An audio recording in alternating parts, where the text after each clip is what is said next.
What's up, everybody? What's happening? Oh, what the hell? Facebook's tripping tonight.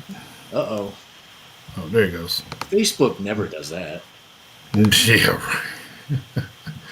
right. I've known Facebook for 2 weeks, and he wouldn't do that. 2 weeks. Yeah. If you knew it for 2 days, you know how it does. Yeah, that's true. Hey, what the fuck? Sometimes. There are times. What's up, everybody? As you can see, it's Friday night. Back with the Metalheads Unite weekly podcast. Yes. Hell yeah. Well, So I happy guess to be back as always. I guess this is our second. Is this our second week back on normal stuff? We did Lassie 2 weeks, right? Yeah, Lassie was with us 2 weeks ago. So yeah, we've been back with the classic format for the past 2 weeks. You know, had Lassie on the 18th, and then we had a regular show on the 10th, and then of course, of course, the week before that we had our 2024 year in review show. Yeah. So yeah, we've had a little bit of a mix so far to start the year, and as you and I were talking about before we came on the air here, business could be picking up. So yeah, pretty quickly. I'm okay with that. So I'm totally fine with that. So, yeah, that and this is the last day of January. So I mean, so it just moves right along, man. It's ridiculous. Yeah.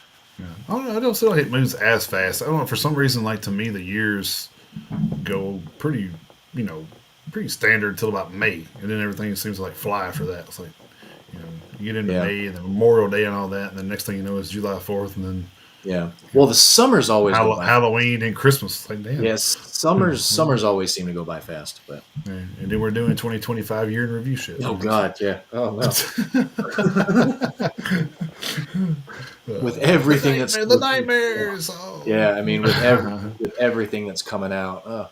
And on top of everything else, we just found out earlier this week that our friends in Hidden Intent are going to have their albums coming out in the next couple months. So I mean, I can't wait for that. Oh, it's going to be so good. I'm sure we're going to be scheduling something with them. Looks like too. Well, the funny thing is I already got a response from Chris. So yeah, he's like, let's do it. So yeah, so we'll see when they get some. Like with them though, I kind of figured out we probably need to do it before the album releases, because once they hit that release, they usually stay pretty busy. So last time we had to catch them and they were on tour in between tour dates. So we'll try to be. Yeah, we try to catch them on the front end of that this time. So try to be a little bit proactive this time. So yeah, man. I got some more news about new albums too in the headline. So like I thought it couldn't get any worse. Like Jesus. And Christ, man, I'm telling you what, our email inbox has been getting flooded with albums. It's blowing up, dude. Like it's crazy how many albums. We actually got a preview of one that we may try to get them on the show. We're trying to concrete one more date out first, and then we're going to check with them and see what we can do with those guys. So I kind of try to do things first come first serve. So if I talk to this band first, I want to get their date first, and then. We work that out. Then I'll go to the second band. Okay, I got this date, So go like that, and then So right now it looks like we may be looking at least 3 weeks in a row of guests. So after this one, just to give a little hint away. Obviously, we're not going to go into any detail because there's a lot of details to be hammered out. But we've we pretty much have next week scheduled, and that's all we're going to say about that right now. But that's all I got to say about that. That's right. next 2 3 weeks could be interesting, and we're obviously we're here for it. We're here on the show, but you know, looking forward to it, man. It's gonna pick up quick. This year is Yeah. just gonna be this year's. I know we've talked about it already many times before. Even finishing up last year, we were talking about what this year is looking like. It's just gonna be balls to the wall, if you pardon the accept Right. one. But Well, I mean, it's even and like you said, we already knew kind of what was coming, and now we're getting announcements every day about somebody else, and you're just like, Jesus, could it not get like this? May be the biggest year in metal in a long time, man. I don't see how it won't end up. I don't. Maybe being of all time. I mean, because from the stuff coming out that's already been like is coming out, Yeah.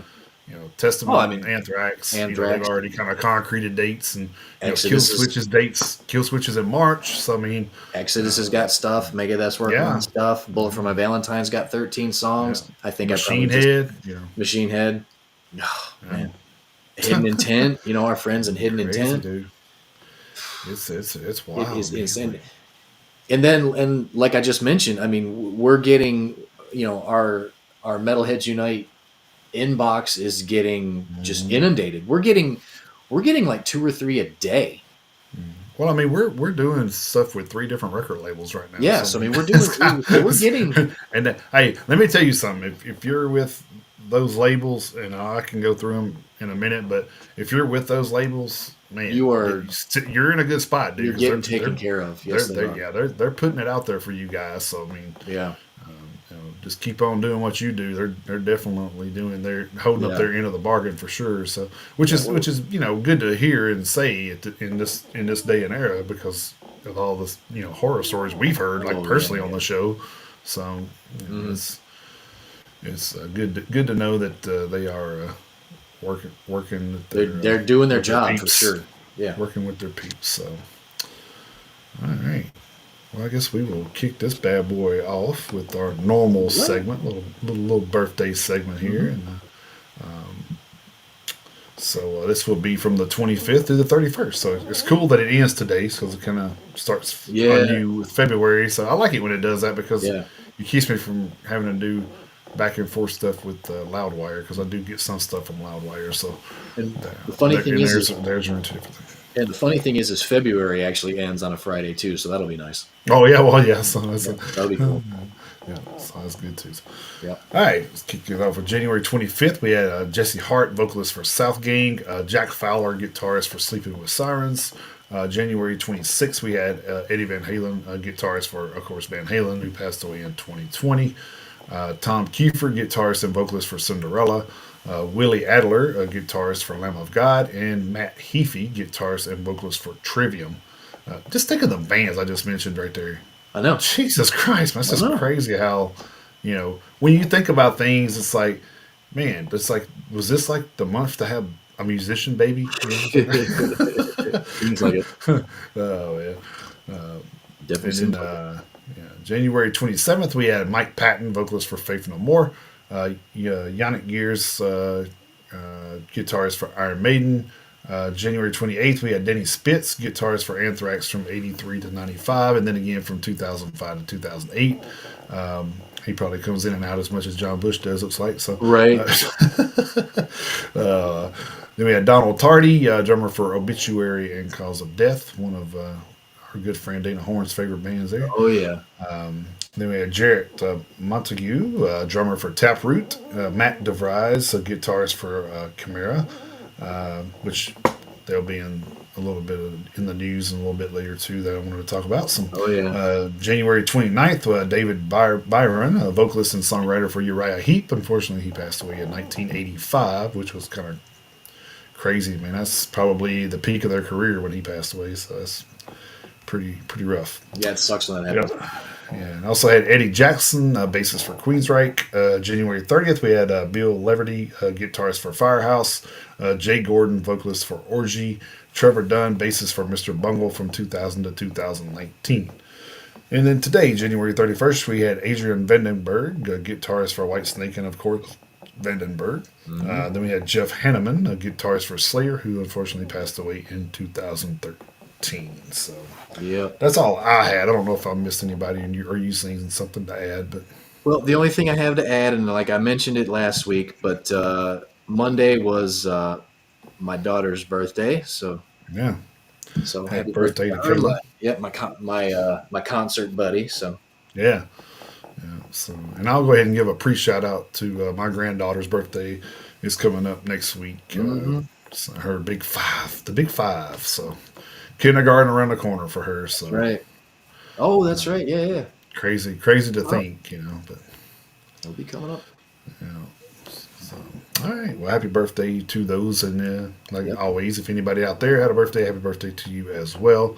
I know one of our good friends and kind of gave us a break for a little while on his platform. Dan Smurgley, oh, he had a birthday today, so Yep. shout out to Dan too. So Yep, man. Happy birthday to Dan. So yeah, so even though we didn't, we didn't get things done that we thought needed to be done, and so we just kind of, it wasn't an upset, divorce, I guess you could say. It was just no, kind I of okay. mean, I mean, no, you, no hard, you no gotta, hard, no hard feelings. yeah. He was like, you gotta do what you gotta do, man. So, and Yeah, we did. So there we are.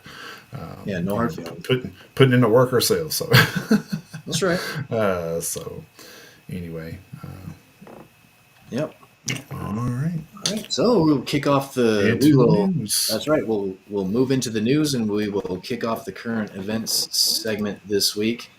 Unfortunately, with a little bit of a passing, somebody who definitely isn't well known in metal circles for being from the metal circle, but Right. somebody that pretty much all of us will recognize nonetheless when they Mm-hmm. hear me talk about where she's from. Right. Starting off over at Blabbermouth this week, Metallica has paid tribute to Marianne Faithfull, who died on Thursday, January 30th, at the age of 78. The British singer contributed vocals to the metal band's song The Memory Remains from 1997's Reload album. A Marianne Faithfull spokesperson said, quote, "It is with deep sadness that we announce the death of the singer, songwriter, and actress Marianne Faithfull.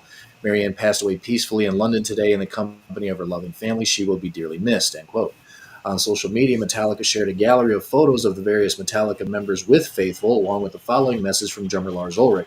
Quote, "Thank you, Marianne, for the good times, for your kindness, for the great stories, for your fearlessness, and the biggest thank you and fuck yeah for your incredible and unique contribution to our music and for always being so willing to join us in performing it and partake in the ensuing shenanigans. Rest in peace, Lars," end quote.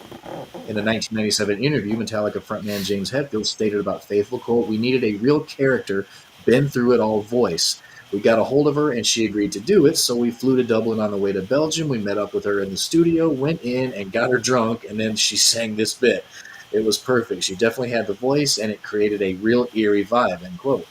Faithful performed The Memory Remains with Metallica on a December 6, 1997 episode of Saturday Night Live, as well as at one of the band's 30th anniversary shows at the Fillmore in San Francisco on December 7th, 2011.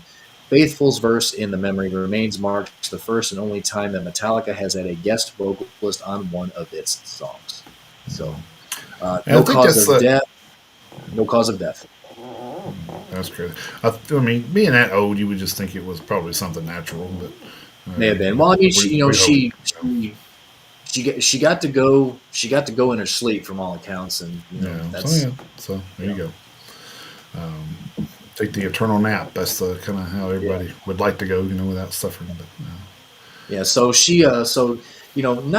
not really, like I say, known in metal circles, mhm. probably only for that, but she is a British singer songwriter and actress. So she was from the few of the things that I read, she had some hits over in the UK, well, England, at the time, over in England in the late '70s. I'm wanting to say is when like the height of her career was musically. Okay. So yeah, I'll say this: I don't think the memory remains would stick with you as much without that iconic no, part in there. Because I mean, yeah, that kind of like when you think of that song, that's probably one of the first things that would come to your mind was the female vocals in there. yeah. It kind of similar to the Slipknot oh crap, what was Unsainted? You know how they have the The, little the part in there like that. I mean, I yeah. think that yeah. So I mean, those kind of things kind of set off a song sometimes and make it more memorable. So And the cool thing is, and if we know anything about Metallica, and especially that little bit, that little note at the end of the story talking about that she's the only person who's ever done guest vocals. If we know anything about them, they'll probably keep that intact for her. oh for sure now Yeah. yeah that's She will probably own that the distinction one and only yeah. forever at this point. Yeah, they'll probably do that for her. All right, on to that. On to some weird news, I guess. Yeah. So a lot of that this week too. So um, this one over from Metal Hammer. For a few weeks in 2018, Los Angeles band Threaten went viral for all the wrong reasons after their debut UK tour was abandoned when no one showed up to the shows. It was claimed that the band leader Jared Threeton or Threeton, I don't know that they may, yeah, I think they just added in a letter there, so it's Jared Threeton. Had faked a Facebook fan base to encourage bookings, much to the anger of venues who expected hundreds of fans to show up. In addition, he'd allegedly faked an entire support system for the band with websites for a manager, booking agent, press agent, and record label, all reinforcing his legitimacy. what quote, what is fake news? Asked Threaten. After the tour fell apart, I turned an empty room into an international headline. If you are reading this, you are part of the illusion, end quote. Wow, that's pretty dick move there. But Yeah, that's kind of dumb. Threaten returned a year after the cancellations to play a bewildering and poorly attended show at London's Underworld venue, but it's been quiet since then. Now Jared Threaten is back with a new single, "Die Young," and a video that documents his health battles. Quote, due to severe health issues, Jared Threaton has been hospitalized, advises Threaton's wife, KT. After years of misdiagnosis, it was discovered that he had a life threatening illness. Following a series of heart attacks, he underwent an emergency open heart surgery that left him in a coma. In a race against his declining health, Die Young was recorded in the weeks leading up to his hospitalization. The new song has been released with a music video, mini documentary that chronicles his battle with the fatal condition. End quote. Fans have reacted to Threaten's new video with a mixture of support and suspicion. I mean, rightfully so, I would Yeah. think, with some suggesting that the video is another PR stunt. 2019, Threaten told Classic Rock that he was suffering from PAVM, pulmonary arterial venous malformation, a malformation of one of the major arteries in his right lung, and was coughing up blood regularly. So, according to Threaten's website, his second album has been mastered at Abbey Road and is expected to be released alongside a highly anticipated Threaten film and documentary. So, like I said, you do things. Was the old story of boy who cried wolf, Yeah, right? So, exactly. I was so just about to say that. Yeah. you put yourself in those situations, and then you can't expect people to believe you when something actually goes wrong. So, Right. Yeah. so So it you kind of betrayed your fans' trust. So, the heavy dose of what little friends you obviously had, but oh yeah, the heavy dose of skepticism is warranted, I would say. well, yeah. I mean, But hopefully he's not doing that for that reason because that would be even oh, that, more of a yeah. Funny thing is like everything that he did to kind of make sure that ruse went over. If he would have actually put that much effort into promoting an actual tour, it probably would have he done probably would well. have he probably would have booked it. Yeah, so probably It would have had probably a would good have probably bookings. would have done well. No, All right, I moving. mean, If who knows? I mean, who knows what people's motivations are sometimes. Moving over to the PRP for the next one, bassist Lars Linden of Carnal Forge, etc. fame has been seeking financial assistance with his years-long battle with cancer. Back in April of 2023, Linden was diagnosed with colon cancer that had spread to his liver. Since then, he's undergone multiple surgeries and 27 rounds of chemotherapy.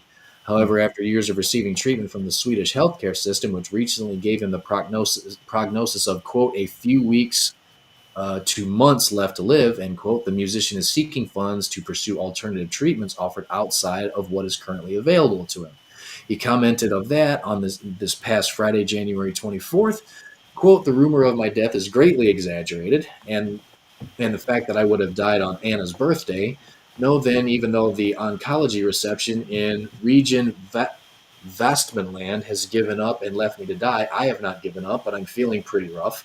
I have been given the prognosis a few weeks to months left to live. They say they have no treatments left they can offer me. Karolinska has no studies I can participate in, and a liver transplant is not currently in my case as it seems now. It suddenly becomes another game plan, so now I have to cure myself.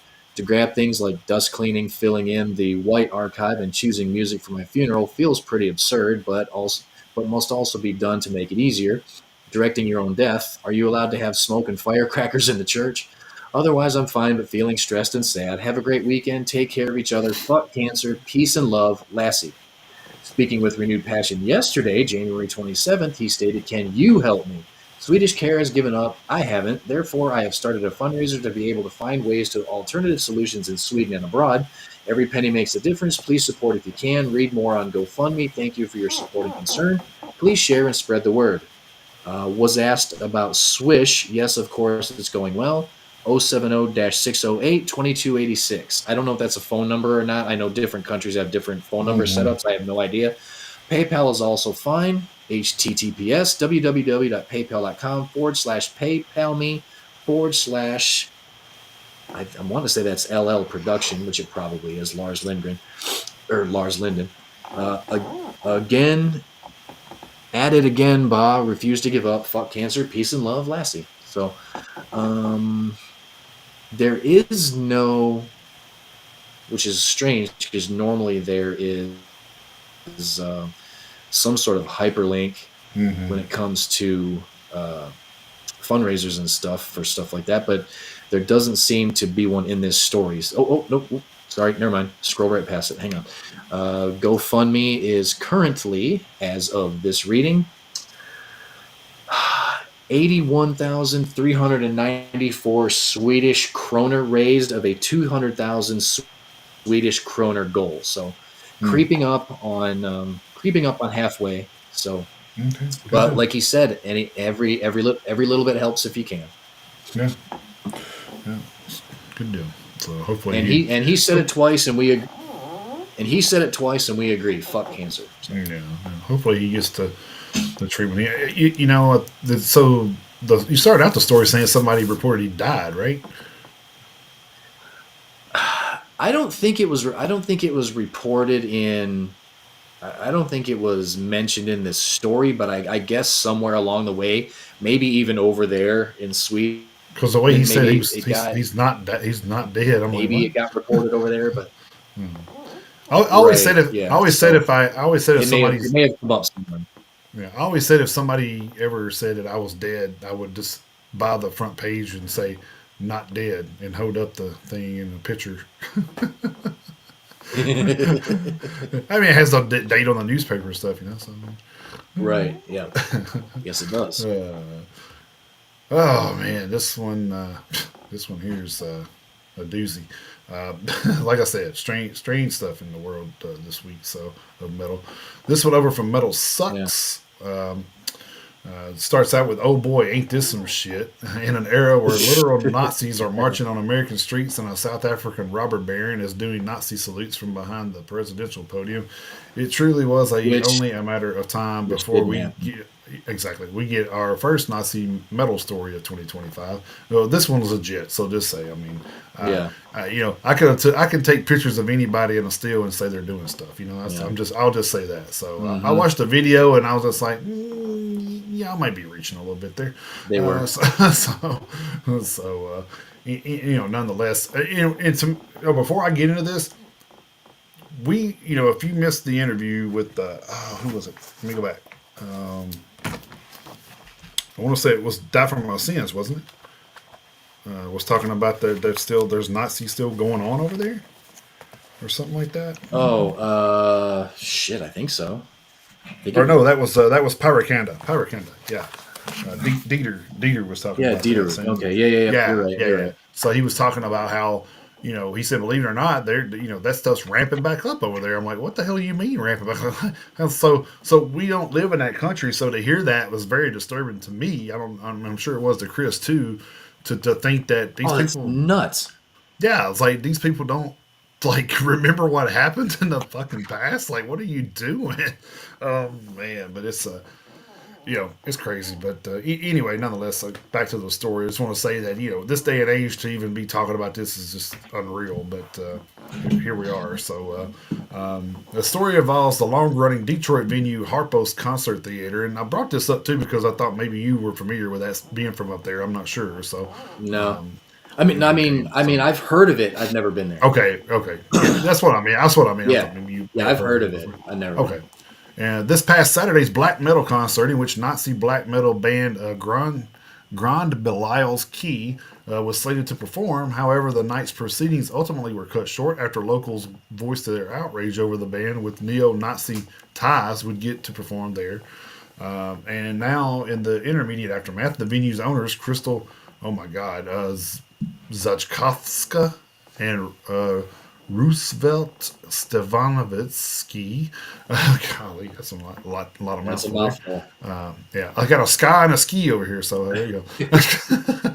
Are trying to save face and minimize damage by releasing a statement where they claim they weren't given details about the concert or who would be performing prior to Saturday night, which I find a little unlikely. But Yeah, probably. especially when I go to venues to see a show and then I see like when I went to the metal the machine shop in Detroit. When I went there back in the fall, they already had stuff showing up in January already on the board. So I mean, and if you ain't done your research on that band in 4 months, then Yeah, shame on you for one. But absolutely. it says, quote, we were not given certain information during the process of booking this event that could have prevented this from happening. After reflection on our end, we realized that although we should have asked for more and done more research, we feel that by design, they deliberately failed to provide such information. We feel manipulated throughout the entire process and will continue to address where we need to improve. For the event held on Saturday, January 25th, we were not made aware ahead of time that some of the bands were in any association with Nazi, neo-Nazi, white supremacy, and/or nationalist, socialist black metal. If I were made aware of that ahead of time, this event would have never happened. This was the first time this event organizer has done an event at our venue. In the process of the event organizer booking this event with Harpos, this information was never given. It was communicated that it was just a black metal festival, which Harpos has had many in the past. End quote. Anyone else think it's absolutely fucking crazy that a venue owner wouldn't demand more information before allowing any sort of event to take place in their building?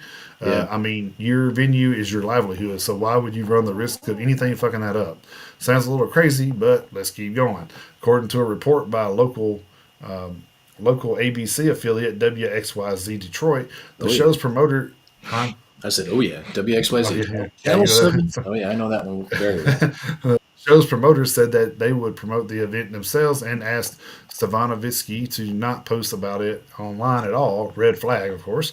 Then, when the promoter began posting flyers for the show, they announced the show's location would only be revealed to people that bought tickets. Again, red fucking flag. Hmm. I think one of the last songs song about that. But Yes, they did. But apparently, the lack of any details in the fishy request by the promoter didn't trigger any warning signs for Stevanovsky. It's not like he's been the owner and operator of various Detroit nightclubs and venues since 1981 or anything, except we know he thought something was amiss because he told WXYZ Detroit that it was kind of a red flag to me, but I didn't think too much of it. Nice. So, still, the event went on and bands began playing. However, according to the statement released by uh, Zajavaska am I going to have to count how many times they say this sort of shit? Probably. Stevanovsky, they only learned that something was amiss about the show once calls began coming into the venue and online posts were made by outraged individuals. At the same time, police were receiving threats about the concert and responded at Harpo's along with Detroit's fire marshal during the second band set. It was only then, according to Fox 2 Detroit, that Stevanovsky took to the stage and shut things down, causing the roughly 250 concert goers to leave the venue. That's even more disturbing that 250 people were there. So, Well, I mean, uh, there's in addition, there's an audience for everybody, good, bad, or otherwise. true. I mean, in addition, that's kind of what we'll talk about that. In addition to the Oh, Nazi kerfuffle. Sorry, I mean it could be a kerfuffle too. I guess. Kerfuckle. I think Yeah. I think that we're gonna start calling stuff that Start calling it kerfuckles. a Yeah, that's a kerfuckle. kerfuckle. Yeah, we just made a new Yes, we did. a new thing here on the show. So there you go. Kerfuckle. Yep. The Detroit Fire Department slapped the venue with a 24-hour safety violations, or sorry, 24 safety violations, which DFD Fire Marshal Don Thomas outlined in a statement. Quote, upon arrival at the business in question, the Fire Marshal Division noted multiple egregious life and fire safety violations, including padlocked doors, blocked exits, and no emergency lighting. This is unacceptable. A total of 24 violations were written by the Detroit Fire Department, end quote. Holy great white Batman. Exactly. That's exactly what Yeah. I was just thinking. Stavanovitsky claims that he had all the appropriate license to operate the venue, but that he didn't have them on hand to show the authorities. As for the violations from the Detroit Fire Department, uh, by the way, it's Detroit now because they said Detroid, Detroit, the Detroit No, Fire Department. Yeah, that's I'm cool. Detroit on No, I'm that's cool with De- that's Detroit on steroids.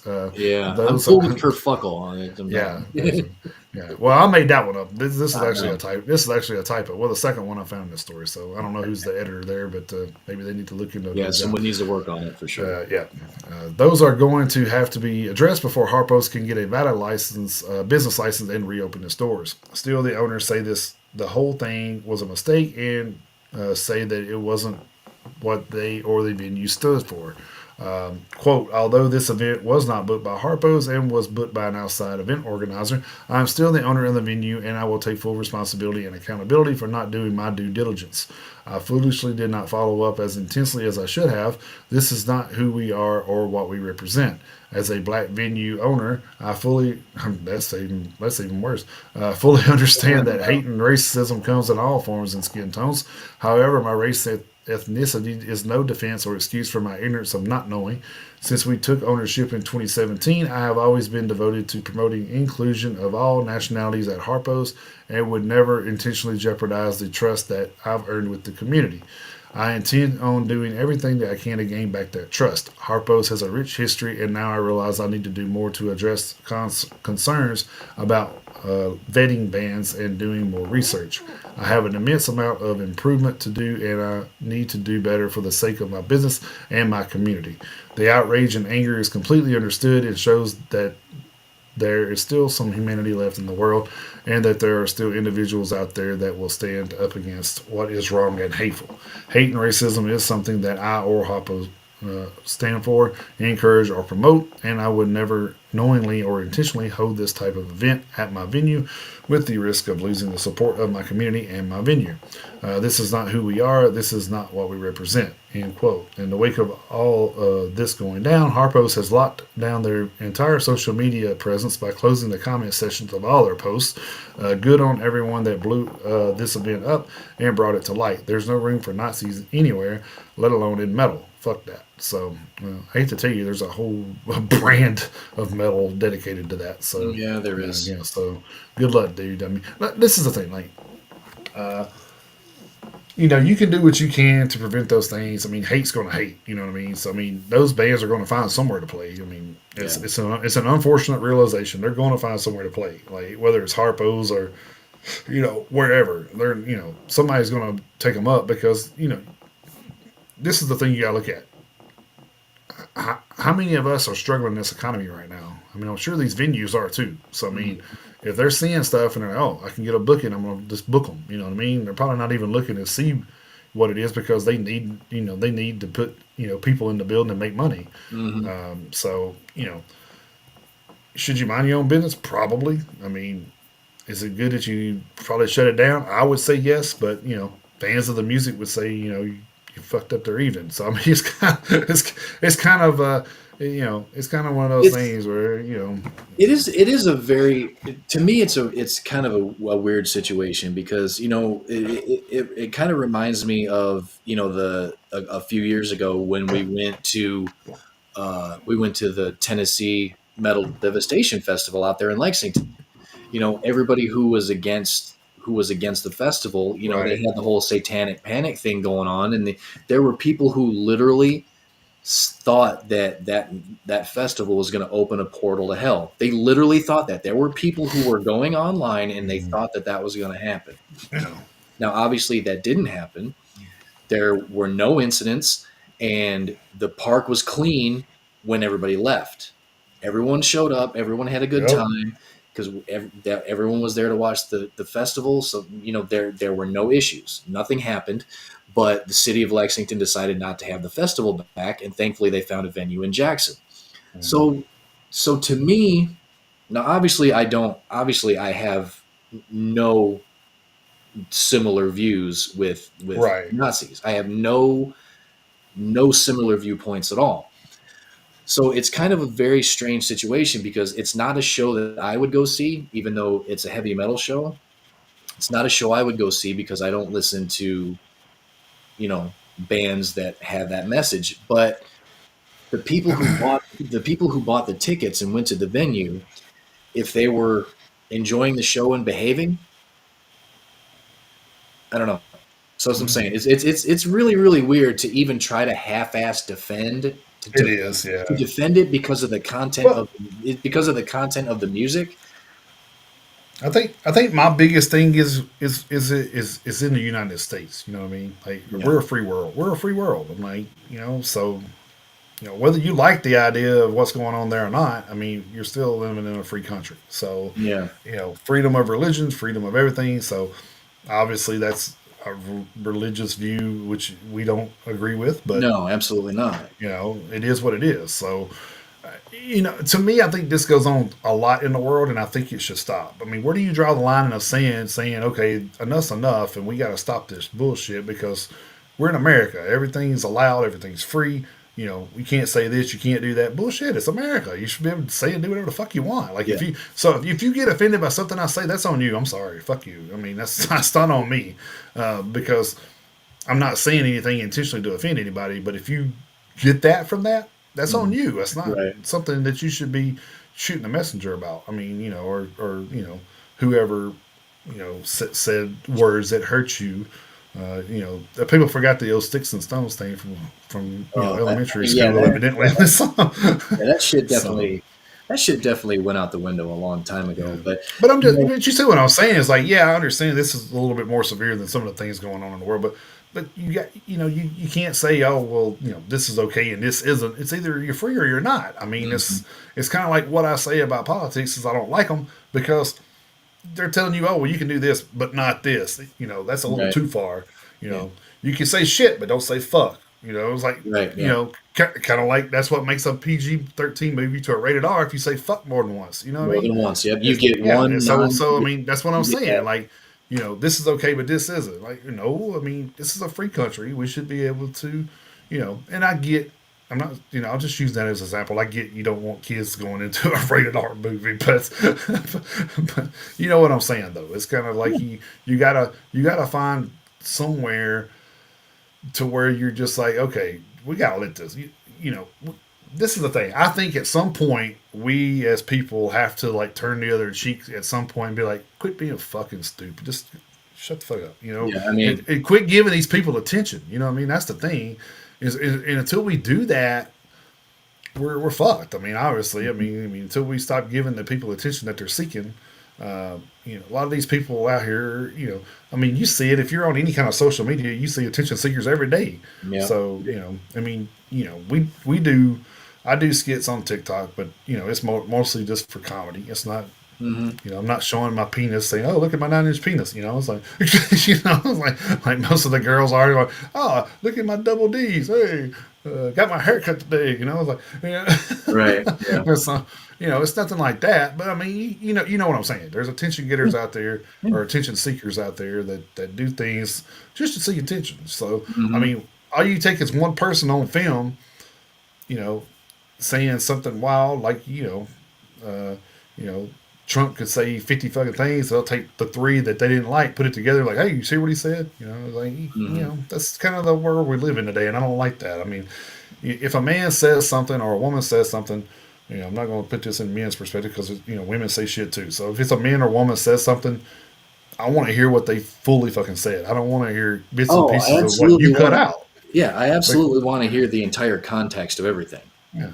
It's just like if you pull up and you see these videos all the time where these guys are holding cameras up to the police officer. Okay, when did you start recording? I mean, how long have you been pulled over? Like, Hmm. it wasn't from the time. Hey, can I see your license registration? You know how fast you? No, you don't ever see none of that. You always say, no, I ain't got to roll my window down. Like, Hmm. okay, what led up to that? Like, so, so I mean, they show you what they want you to see, and Yeah. until you stop giving them that attention, it's just going to keep going. It's just And yeah. And here's the funny thing: you do have to roll your window down. You have to identify well, yourself. yeah. I That's mean, that's. it's I part mean, of the yeah, that's how windows get broken and people end up getting pulled out of cars. You yeah, know. exactly. I have seen that too, so Oh it's yeah. just funny, but Oh you know, yeah. so but But yeah, I like I just. said, when you ask somebody 18 times to do something, they don't do it. I mean, I think breaking the windows, probably should have happened 8 times ago, but it's Hmm. just, Yeah. No, I agree. Yeah. so, So, but so it is. So the thing is, you're sitting there and you're wasting fucking cops' time. You're wasting your time yeah. arguing and shit. Comply. You license. Move the fuck on. Like Hmm. Yeah. it's not that hard. Yeah. 9 times out of 10, you probably do. They probably wouldn't even got a ticket for some of the stupid shit they probably did.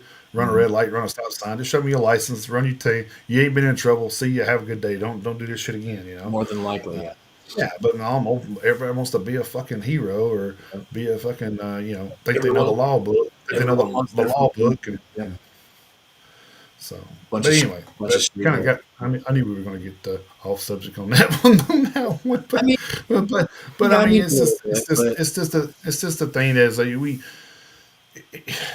whether we like it or not, we're a free nation. I mean, things are going to go on in this world we don't like. That's just the bottom mhm. line. I mean, there's things going on in the world every day I don't like, but what can I Yeah, I do? mean, What am there's, I I mean, do? Am I going to go out and protest over this shit? No, I'm not. no, I I mean, just, that's just yeah, that, this, that's the people's right as a thing, and if they want to be a piece of shit human, then let them be a piece of shit human. But as long as they're not yeah, they're not hurting endangering, anybody. they're Endanger not anybody. Yeah. right, as long as they're not endangering the lives of other people. I mean, you know, Now, if you went to a Nazi show and they were sacrificing a Jew at the end of the show, I mean, yeah, of I mean, course, yeah, let's of course, raise some hell. But yeah. So that's why I said it was a little bit of a delicate situation because it is, yeah, if it's just a band up on stage singing and the people who are watching the show are just if they're just moshing and enjoying the show and hmm, nobody's breaking anything, there's no fights, there's no violence, there's no drunken public, there's right. nothing is spilling out into the streets. I don't Well, know. I don't really see a reason why the entire show should be shut down. Like I I, say, am I going to that show? No, I'm not. right, because you're not supporting it. So No, I'm not there you go. supporting that. But it's just, Another it's just another thing another thing we have to look at is from the stories we've done here and the things that we've known along the way from being in the entertainment is bands will do whatever it does to make a dollar. So I mean, half of mhm. those bands may not even be Nazi haters. They may not even be Nazi. Half of them might be Jews for all we know. I mean, Crazier and know. crazier things have happened. Yeah, but I'm just saying, like Slayer, Tom Araya said, if I can put a pentagram on every album and sell 10,000 copies, I'm gonna put a pentagram on a fucking album. It's like Mhm. I'm not a devil worshiper, but that's what I'll do. So, Yeah. you know, I mean, that's kind of the way entertainment works. It's like, It's I mean you know, it's I they, mean they, yeah. they may not actually be. I mean, they may be and they may not be. I mean, who knows? I mean, Well, I mean it's kind of like every wrestling gimmick there's ever been. well, right, yeah, The Undertaker wasn't an Undertaker. The right. Godfather wasn't really a pimp. You So I mean mean, he wasn't wrestling dead? no, Damn, all this time. yeah. So yeah, so but it is just there. Wait, the Godfather wasn't a pimp? No, it wasn't a pimp. What the Um, fuck? but yeah, to your point, I mean, most of the time, people would do well with a big dose of mind your own business, Well, yeah. I mean, and it's most people don't want to do that, and that's the whole thing. Is well, it's no, just somebody went out and stirred up a bunch of shit over 250 people going to a concert. Like, okay, first off, if there are 250 Nazi loving motherfuckers in there, you're in a damn city of Detroit where there's fucking millions of people. I don't think those 250 people had a chance of doing anything stupid. not So, really. No, not really. uh, so Yeah. So yeah, but it's so that's the thing. I mean, in the future, I mean, the venue is going to do a better job of making sure that Well, they yeah, I will mean, pick up sure on they the will. bands that are showing up.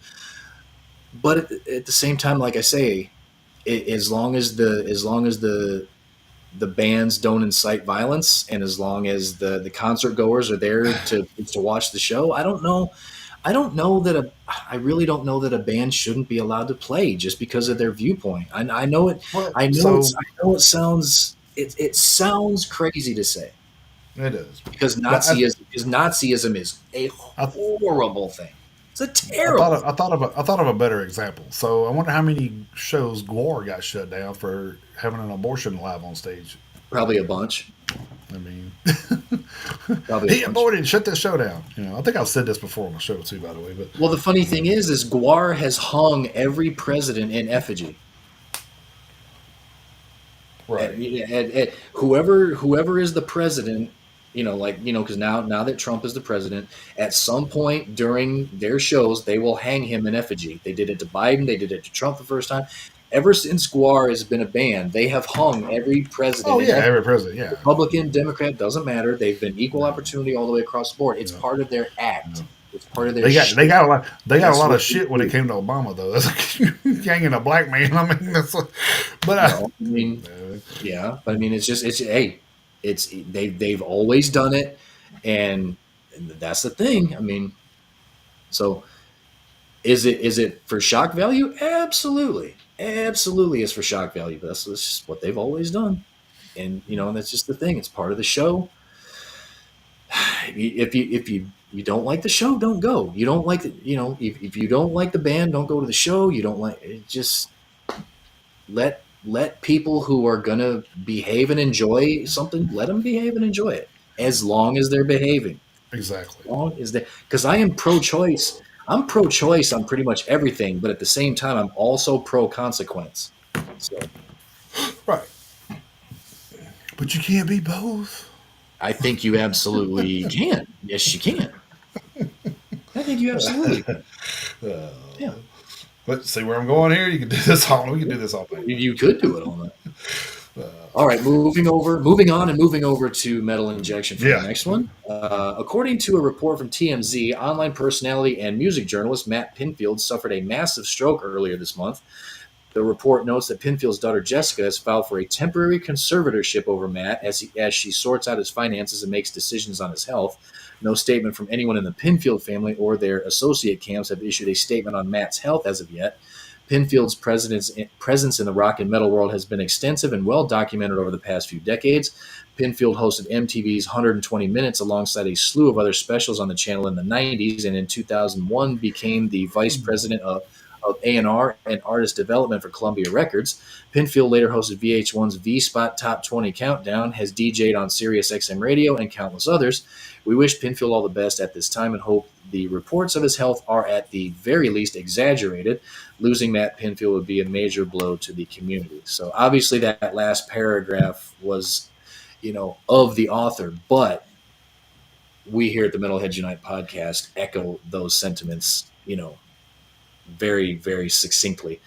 So hopefully he gets better soon. So, Yeah. I was trying to think. Was he? I'm trying to look up something real quick. Well, if I could spell, I would be.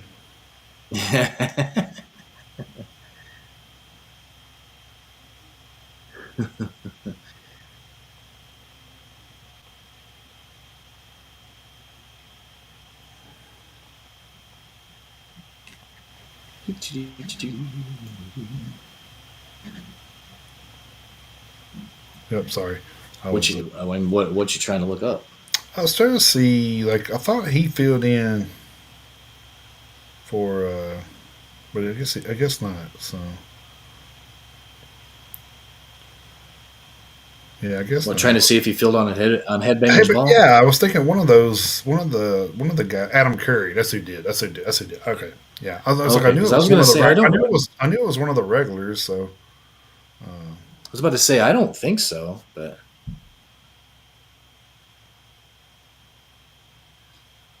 I mean, I could have seen it happening, because he was on the network for a while, so I wouldn't see why he wouldn't have been able to fill in for Ricky Rackman if he needed to. So All right, so let's see here. My next one here is from this one's from Blabbermouth. We haven't got much from them in a while, but this one's a kind of interesting one since I kind of grew up on Rat, so this one kind of intrigued me a little. During an appearance on Wednesday, January 29th episode of SiriusXM's Trunk Nation with Eddie Trunk, Stephen Piercy and Warren DeMartini revealed the musicians who will join them when they perform a set of Rat classics as one of the headliners of the 2025 edition of the M3 Rock Festival, set to take place May 2nd through the 4th at the Merriweather Post Pavilion in Columbia, Maryland. Playing alongside the singer and guitarist will be former Rat and Quiet Riot guitarist Carlos Cavazo, former Rat and Rough Cut bassist Matt Thor, and former Slaughter drummer Blas Elias. Thor and Elias are both currently touring members of Piercy's solo band, so Piercy and DeMartini will headline the final night of the M3 Rock Festival on May 4th. It will mark their first show together since 2018. Stevens said, as transcribed by blabbermouth.net. I don't know why they do that since they own Blabbermouth. it's their own. Quote, we're going to have Carlos out there, which is cool, and I'm bringing in Matt Thor on bass, who's pretty much an original Rat guy from 81, 82, when Jakey Lee and Warren pulled in. And then we're taking Blas Elias on drums from Slaughter and my band, and we're ready to go, end quote. And added Warren, quote, when I moved up to LA to join Rat, I stayed at a house with Jakey Lee for a few months, and it was like a 3-bedroom house, and Jake had one and Matt had the other, and this other musician had the third, and I was on the couch, but Matt goes way back with Rat. I'm kind of looking forward to checking that out again. He was playing bass at the time I joined Rat. End quote. Regarding why they are not playing the M3 show under the Rat banner, Piercy said, quote, well, I'll tell you straight up, it's not about Rat, it's about the legacy of our music, and who better to deliver it, because we don't have all the proper original elements, which would include late Rat guitarist Robin Crosby, of course. So we just decided, no, this is great, this is perfect. I mean, we don't want to hit a brick wall, we want this nice and smooth. So that's what we intend to do. It's not about that. It's about the legacy of Rat, period. End quote.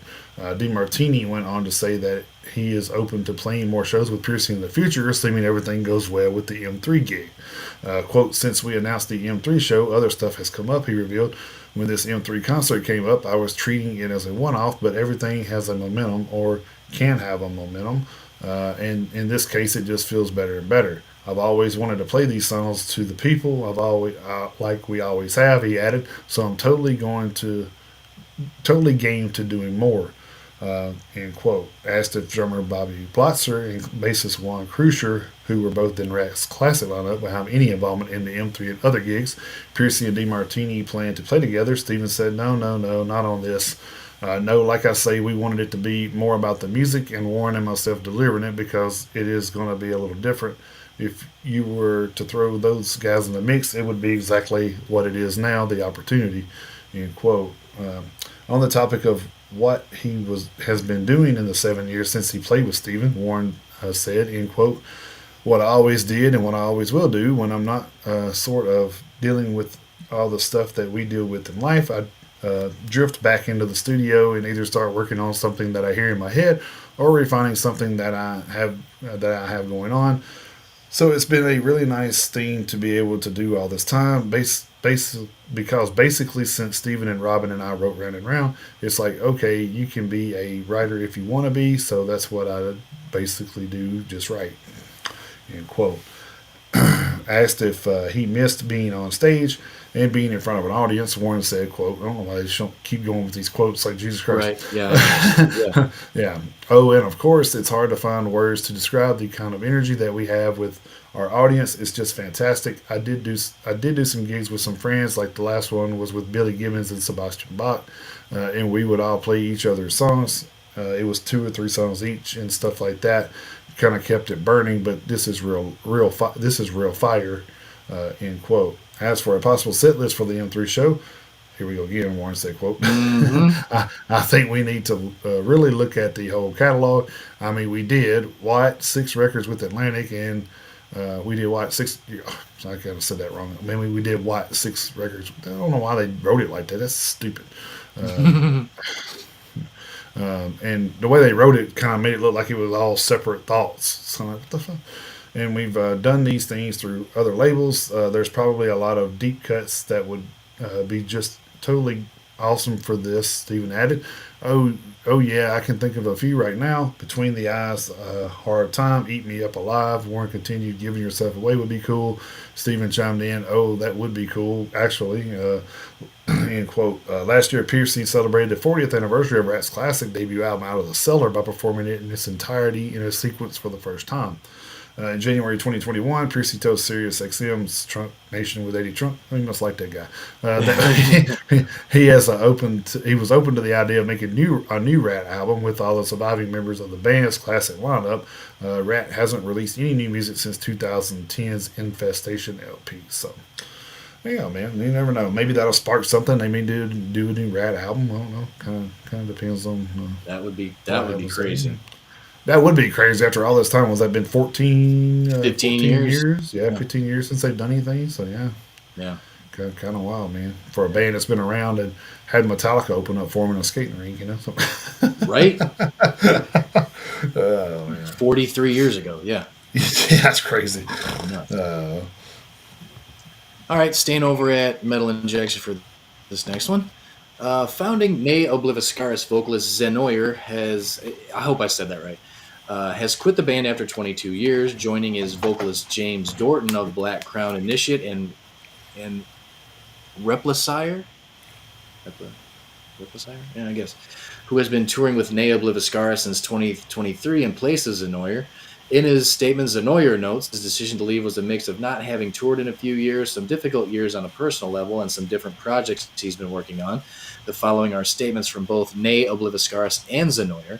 Quote, "This may come as a surprise to some, and yet expected for others, but after much deliberation, I've decided to leave Neo, the band I started and helped build for the last 2 decades. I'd always said that I'd be the last man standing in the band, and it was always my intention to return completely to the fold, but time and experience has changed me, so here I am bowing out. The very simple reason is that considering where I am mentally and in life, extensive touring is no longer for me, and in turn meaning the band and I part ways. Neo has been one of my biggest priorities in life since 2003. I don't regret that. I'm proud of what we've achieved, but the dedication of time, preparation, and commitment to heavy touring, as every musician knows, comes with a lot of sacrifice. Since 2019, pre-pandemic, I've only played a handful of live shows, and over the last few years, I've gradually become more estranged from the touring process. So that, coupled with some difficult years on a personal level, gave me time away from the hectic schedule to breathe and ultimately find clarity around what I value, what I want, and how to proceed forward. My drive has always been first and foremost for the creative process of art, music, writing, and everything behind the scenes, rather than being in the limelight every night. And so I plan to focus more on those things. Leaving Neo by no means implies that I'm giving up music. I have 3 other developing bands, Spine, Omega Infinity, and Antiqua, to focus on, so I'll be around releasing albums. Creativity keeps me breathing, the stage lights do not. Moving forward, Neo will continue as they have been in my absence with the assistance and dedication of the talented James Dorton on vocals. He's held the fort for me for numerous tours over the past couple of years, and he has done an incredible job, so I hand the hilt over to him. Please make him feel welcome. I'd like to thank the fine lads in Neo. They've been gracious and understanding and have given me the space to make one of the biggest decisions of my life. I don't really have enough words to express my gratitude to them for the years of collaboration, experiences, memories, and achievements, and for putting up with my incessant nagging for more blast beats.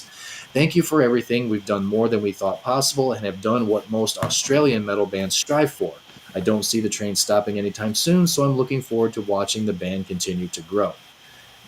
Thank you immensely to the Neo patrons. I'm forever humbled for the support you've shown the band over the years. Without you, we definitely wouldn't have come as far as we have. And finally, thank you to all the fans around the world. I appreciate you all putting up with my black and white life filter. This change is the only way forward for me. Thank you all for understanding." Neo Bliviscaris added their own statement saying, quote, "First of all, Zen, thank you for everything you have done for Neo over the last 21 plus years, going way back to the band's inception in 2003. This band would literally not have existed without you, and even though you are not continuing as an official member of the band, you will always be our brother. We love you, buddy, and wish you all the best in this new chapter of your journey. To all the fans, we never really imagined a version of Neo without Zen, to be honest, but one thing we have learned over the years is that the ability to adapt and grow when things change is a must. With that in mind, we are very excited to announce that James Dorton will officially be joining Neo as our new harsh vocalist. Having toured extensively with us over the last 2 years, many fans will already be familiar with James's incredible talents and how great a fit he is for our band. 2025 is going to be another very exciting one for us with a lot more touring on the horizon, USA, Mexico, and EU festivals already announced and more to come, plus new music in the works as well. Thank you as always to everyone for all your ongoing support. Thank you once more to Zen for everything, and a big warm welcome to James." End quote. So there we go. Nice. Lineups change, the bands move on. That's true. All right, my last one here is over from Blabbermouth. Says the curse of Alice Cooper's third guitarist continues with Oranthi Right. forced to drop out of the upcoming tour just days before it was due to commence. Orianthi was originally brought into the lineup alongside Ryan Roxy and Tommy Henriksen in November as a replacement for the regular Axewoman Nita Strauss, who was unable to commit to the tour due to a scheduling conflict. Now Orianthi has been forced to abandon ship, a decision at first credited to unforeseen circumstances, but later revealed to be a result of an injury. Quote, "Unfortunately, I have a torn hamstring and damage to my hip after the last tour," Orianthi posted on social media. "Not sure exactly when it happened, but the pain I feel or felt is bad. Getting it fixed up now." End quote. Orianthi's replacement will be former Guns N' Roses guitarist Gilby Clarke, who will join Cooper's band for a run of dates that begin on January 31st in Augusta, Georgia, and end aboard the Rock Legends cruise, which embarks from Miami on February 13th. So there you go. So that is kind of crazy how the third guitarist keeps getting.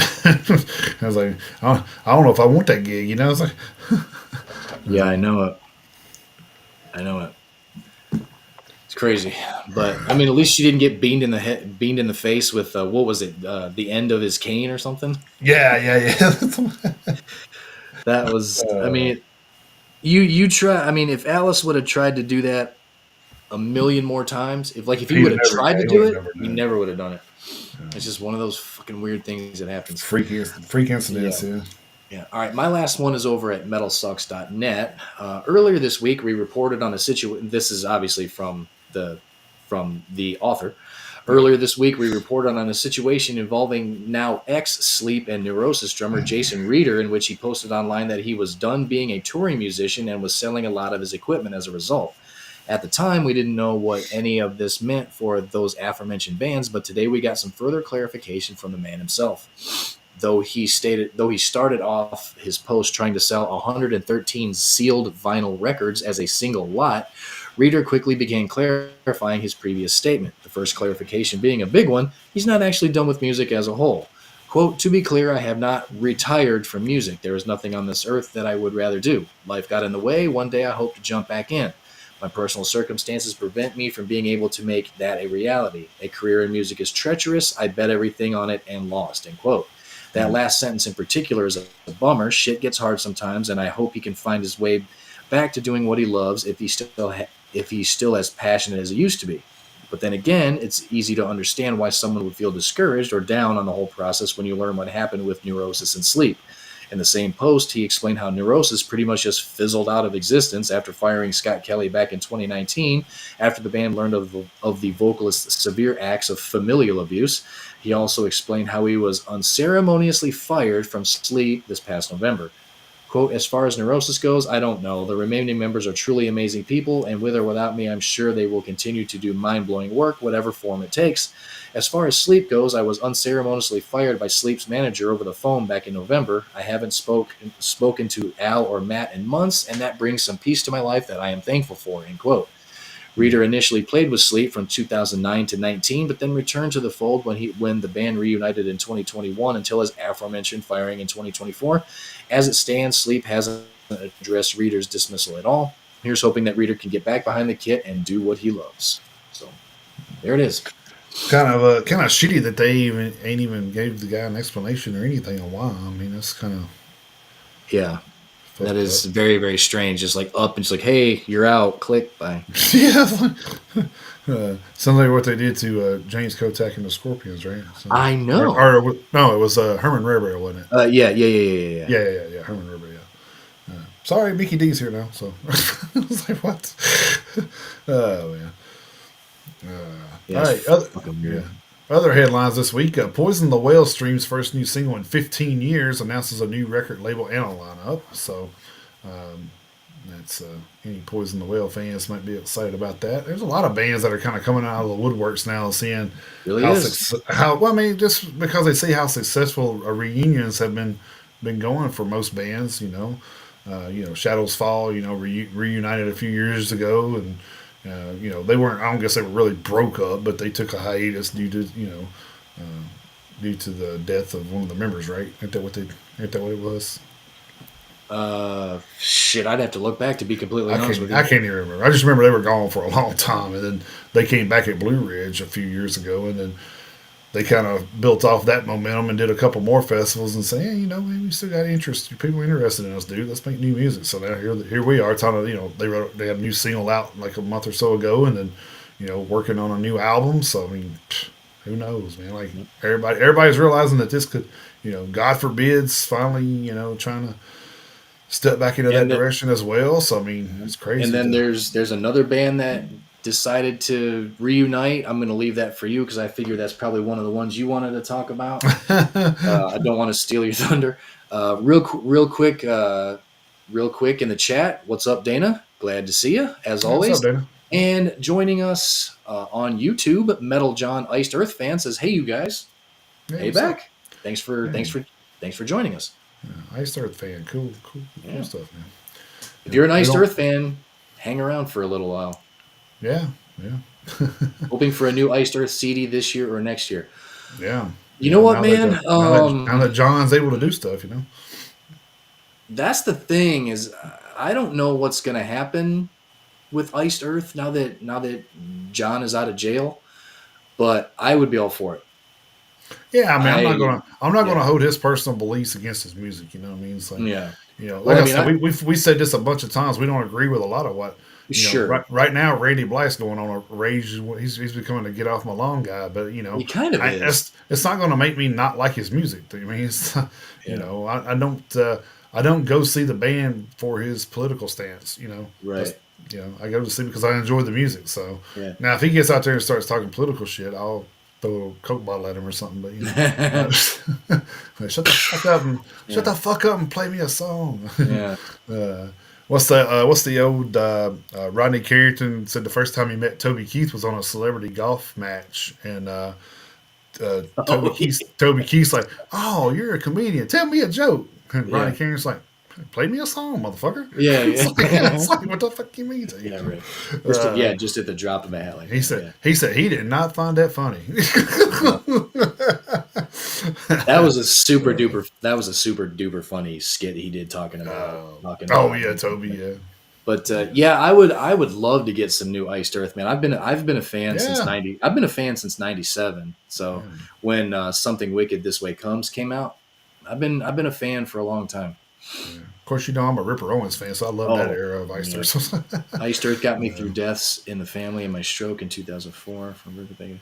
Man, Cool. sorry to hear about all that, dude. But I mean, it good that you were able to find a way to get through all that, man. But man, Mhm. that sucks that you had to go through all that. But man, I'm glad to hear that you made it through. Yeah, Seriously.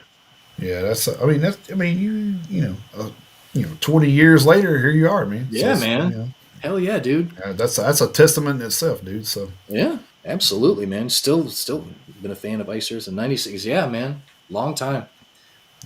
I've always thought Iced Earth was an underrated band, oh, for sure, and of yeah, course, all of the public, all the publicity that the band is indirectly gotten because of everything that John has been going through, so it's kind of tough, but hopefully you know, I mean, I You kind kind of, of, I I kind of kind would of, like to, I kind of would like to know how many people got turned on to who Ice Earth was because of that, though. well, I mean, that's a Yeah, distinct yeah. possibility, but May not always but be a bad thing. well, I mean, that is true, but at the same time, I like I say, I kind of hope John gets back into it. So because I would love to see some new Iced Earth, but I have a feeling that it may be a little bit. Uh, he's probably going to want to take some time to distance himself from everything Yeah, that maybe. happened, but I hope so. I mean, I think he deserves a second chance, Yeah. so we'll see how it goes. All right, moving on with some other headlines. Jeff Loomis on Nevermore's new bassist and singer said we have over 350 submissions already. So it looks like they're not going to have any problems getting somebody. It may not may not be as good as the former ones, but never know. Yeah. Red cancels their Of Beauty and Rage 10th anniversary tour due to unforeseen circumstances. So we don't really know Yeah. what caused the cancellation there. Yeah, the old unforeseen circumstances. Yeah, that's beginning to be a moniker for a lot of Yeah. things. Yeah. Bullet from a Valentine have 13 tracks in the works for their upcoming album. I think we kind of mentioned that a little bit earlier. I did, Um, yeah. But uh, last night's Fire Aid benefit, this actually was last night. Last night's Fire Aid benefit featured a surprise reunion of the surviving members of Nirvana. I So, saw that. yeah, so that's pretty cool. Spine Shank announces a reunion for Louder Than Life Festival. Here's another one. Another That's reunion, and that that was could turn into something. that was the one that I didn't want to bring up. Yeah, I didn't want to bring up. Yeah, Yeah. so that could be another one that kind of Yeah. leads into something else. You never know. Andreas Kisser still hopes the Cavaleras will play Sepultura's last show, so there's no reason to be fighting. I mean, that would be cool. I mean, I think they should. I think they should. You know what I mean? I mean, That you know, would be a great way to close yeah. everything out. And I And think I think Max and Igor said they were cool with doing that. So I yeah, mean, hopefully they can work something out and do it. So yeah, they need to get together and cross the T's and dot the lowercase yeah, J's and get all that yeah, shit done. yeah, yeah. Because it's all about money in the end. Of So, course it is. so And it always is. Everything always is. yeah, But yeah, Andres, but is right though. I mean, you're talking about a 40-year legacy right. about to come to an end, man. I mean, it just makes sense. Yeah. Red Fang is to release a huge collection of B-sides and rarities. It's always there. That's what it's called. And they're actually streaming now, so on all your streaming platforms. Chuck Billy says Testaments came up with some killer stuff for their next album, so that's always good to hear. So, Yeah, and it's always a personal opinion too. We'll be the judge of that, Chuck. yeah, we will, and we Long will as we will be the judge of it live on the Yeah, air that's when it right. comes out. Long as you say the right song on the right cue, you should be fine. Well, I mean, He won't ever live that down. no, Um, we're not going to let him. no, no, Absolutely not. no. Once again, our justice system has failed survivors. Game of Thrones actress Esme Bianco speaks out as the news breaks that Marilyn Manson will not face criminal charges in relation to allegations of sexual assault and domestic violence. So, I mean, that's kind of something that's been going on for, I don't know, 2 years now, I guess, going Yeah. on it. So it's kind of crazy that we're still talking about some of the charges going on there. But, Well, see, anyway, let me say something real quick, and I don't want this to turn into something long winded, but too late. yeah, probably too late. But we've talked about this before, and I know this is really going to sound strange coming from me because I've never experienced anything like this, so I don't know what it's like to go through it.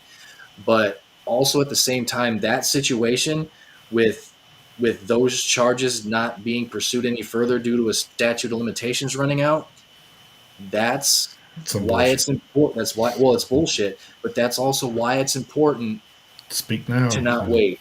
And like I say, I know I'm a dude, I know I'm a guy, and I haven't ever experienced anything like that. So I know it's easy for me to sit here and say, but you really should try to make sure that you try to get your justice as soon as you can, so shit like this doesn't happen. If you've gone through something like that, make sure you get the justice you deserve. That's all I'm going to say. Sepultura reunion in Yeah. 2025. Yeah. Yeah, I had to put that up there because he probably isn't lying. That's the bad I thing. can see it. I can see it happening. 2029 or 2030. Yeah. Considering that like this is the last year of the band, so you're talking 2025. Right. Give them like a Give him good 5 years. Yeah. 5 years to 2030. So How long was Slayer retired? oh shit, Not that long. So, not really. yeah. No. So there you go. That's probably what he's going off of. So, Yeah, it probably is yeah. what he's going. But I could absolutely see it happening, Dana. I Yeah. Yeah. definitely could. This one's kind of interesting. Marty Friedman likens guitar playing to sex. If you practice at home, you're going to get good at practicing at home. If you go out and do the real thing, you're going to get good at doing the real thing. It's an interesting analogy. Okay, that's Interesting pretty wild. analogy. That's pretty wild. Breaking Benjamin guitarist Jason Ross has explores the haunted Ohio State Reformatory in this new episode of Paranormal Prison. So that's kind of I didn't know he was doing that kind of stuff. That's pretty cool. And then, last but not least, Ronnie Ratke confirms that he and Soraya, aka WWE wrestler Paige, have broken up. So I don't know if it was over some videos or what happened. I'm just kidding. I'm just kidding. But I don't know. he said 3 years. 3 years on the. Oh, it was more than 3 years, wasn't it? For Slayer. Oh, hang on. Let me They look. quit. They quit in 19, right? Hang on. Let me look. Yeah. Well, I mean, you figure we should know this by now. yeah. The Dead. final concert. Their final concert was November 30th of 2019. That's what I thought. Yeah. So a little bit more So than five, 3 years. little more than 5 years ago. Yeah. Yeah, Dana, you got Google. You making us waste our time live on TV. Man. Google that shit, man. Yeah, And we tell us. yeah Then we, tell us. we definitely do that enough of our own I'm just enough of messing our with own time. you. I like fucking with Dana. Dana's a good dude. Oh yeah. Got about a month and a half until Dana's next show. Yeah, that's right. I forgot about that. Yeah. It's coming up in about a month and a half. Yeah, Seven weeks, I think. coming up quick. Yeah. It's coming up quick. Be We'll have another to- fun one. We'll definitely talk about that many more times between now and then. But yeah, Oh, it's for sure. Yeah. So. that's gonna be fun. All right, and I will kick this over into hitting the road, and I'm going to let you have it all today because I don't have. Okay, that's fine. I didn't see a lot out there, and I didn't see any festivals, so I'm just like, I just let Chris. Well, it's kind of funny that you're gonna let me have it all because I have all of 4 pages. So Do you really? Like three and where? three and 2/3. Hey, I got I have my sources. I have my sources. And that first source, as always, is the PRP.com. Enslaved has announced a trio of North American shows May 12th in Montreal at the Beanfield Theater featuring Spectral Wound, May 13th in New York at the Gramercy Theater featuring the Infinity Ring, and May 16th in Milwaukee, Wisconsin at Milwaukee Metal Fest. Static Dress and Soul Blind are going on a U.S. tour with Standstill, Price, Horse, Initiate, Omerta, and Cashier opening on select dates on varying lineups. Starting April 17th in Brooklyn, New York at the Meadows, finishing May 11th in Atlanta, Georgia at the Masquerade. Thornhill, Avoid, Ocean Grove, and Banks Arcade going on a North American tour. Starting April 11th in LA at Echo, finishing May 16th in Anaheim, California at Chain Reaction. Silent Planet, Invent Animate, 156 Silence, and Alt going on a North American tour starting April 17th in Corpus Christi, Texas at the House of Rock. Finishing May 16th in Daytona Beach, Florida at Welcome to Rockville. That is Silent Planet and Invent Animate only. Silverstein, Real Friends, Broadside, and Greyhaven are going on a North American tour starting April 18th in Albany, New York at Empire Live, finishing May 16th in Daytona Beach at Welcome to Rockville. The only Tennessee date, April 23rd in Knoxville at the Mill and Mine. Alpha Wolf, Malevolence, and Zuko are going on an Australian tour starting May 1st in Cairns at Edge Hill Tavern, finishing June 1st in Nar Warren at District 14. counterparts in Dying Wish have announced a mini Australian tour of their own. June 11th in Melbourne at 170 Russell, June 12th in Adelaide at the Gove, June 13th in Sydney at Liberty Hall, and June 15th in Brisbane at the Triffid. LS Dunes has a North American tour with From Indian Lakes, Derek Zanetti, Thursday, and Circle Survive, opening on select dates on varying lineups, starting April 8th in Austin, Texas at Parrish, finishing May 11th in Phoenix, Arizona at the Crescent Ballroom. They'll be in Nashville on April 12th at the Basement East. Steven Wilson has a North American solo tour coming up, starting September 9th in San Francisco at the Masonic, finishing October 11th in Dallas, Texas at the Majestic Theater. No Cure, Prevention, Sign Language, and Surfaced have announced a mini tour in May.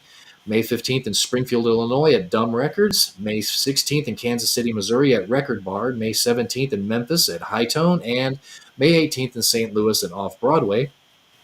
Rival Schools has a UK and Ireland tour planned for May, starting May 1st in Dublin, Ireland at Whelan's, finishing May 7th in London, England at the Royal Albert Music Hall, featuring 100 Reasons. Decapitated, Incantation, Darkest Hour, and Ex Mortis have announced a North American tour starting February 4th. That one's coming up quick in Tampa, Florida at the Orpheum, finishing March 2nd in Santa Ana, California at the Observatory. Ex Mortis will not be at that show. Lacuna Coil, Unearth, and Versus Me. I'm reading too fast. I'm sorry. Lacuna Coil, Unearth, and Versus Me have a May mini tour of their own. May 11th in Tacoma, Washington, at the Elks Temple Spanish Ballroom. Unearth will not be at that show. May 13th in Great Falls, Montana at the Newberry. May 15th in Lincoln, Nebraska at the Bourbon Theater. May 16th in Des Moines, Iowa at Woolies. And May 18th in Pittsburgh at the Roxy.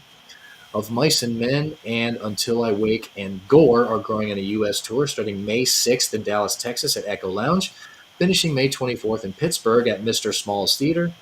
Paul Bearer and Cinderwell are going on a March tour of the United States, starting March 1st in Baton Rouge, Louisiana at Chelsea's Live, finishing March 29th in Fayetteville, Arkansas at JJ's Live. Powerman 5000 and Julian K have a West Coast tour scheduled for April, starting April 11th in San Diego, California at the House of Blues, finishing April 26th in Temecula, California at the Temecula Event Center. Horse the Band, Lagrimas, Flake, and Othiel have a U.S. tour scheduled, starting April 18th in Phoenix, Arizona at the Rebel Lounge, finishing May 3rd in San Antonio, Texas at the Rock Box. Othiel will not be at that show. Horse the Band, Melton Bodies, and Sweet Spine are going on a North American tour after that, starting June 11th in Grand Rapids, Michigan at the Pyramid Scheme, finishing June 21st in Baltimore, Maryland at Autobar. Architects has a 5-pack of The Sky, the Earth, and All Between UK release shows. February 27th in Kingston at the Prism, February 28th in Bristol at the Marble Factory, March 2nd in Brighton at Concord, March 3rd in Leeds at Project House, and March 6th in London at the Outernet. Get it? Internet? Outernet? Born of Osiris, Ingested, and Theos, and the Voynich Code are going on a European tour starting May 8th in Brno, Czechia at Naladka, finishing June 8th in Aarau, Switzerland at KIF. Death Heaven, Gate Creeper, and Trauma Ray are going on a North American tour starting April 19th in LA at the Belasco, finishing May 23rd in Mesa, Arizona at the Nile. Combichrist, X-Dies, Crimson Veil, and Esoteric are going to Europe and to the UK starting April 30th in Munich, Germany at Backstage Work, finishing June 7th in Leipzig, Germany at the Wave Gothic Treffen. Maul is going on a North American tour with Ethereal Tomb and Wind Chimes opening on select dates, starting March 26th in Lethbridge, Alberta at Moose Hall, finishing April 12th in Fargo, North Dakota at 4 and 4 featuring Wind Chimes. Vacuous is going on a UK tour starting March 1st in London, England at Life After Death Fest, finishing April 18th in Leeds, England at Damaged Goods. Russian Circles, Death Heaven, and Ultha are going on a European tour starting June 18th in Liège, Belgium, finishing June 28th in Vinvero, Spain at the Resurrection Fest. Lacuna Coil and Nonpoint are going to Europe and to the UK starting October 10th in Milan, Italy at Alcatraz, finishing December 1st in Lille, France at Les Splendid. Between the Buried and Me are going on a Europe and UK tour starting July 30th in Istanbul, Turkey at the IF Performance Hall, finishing August 15th in Compton, Martin, England at the Arctangent Festival.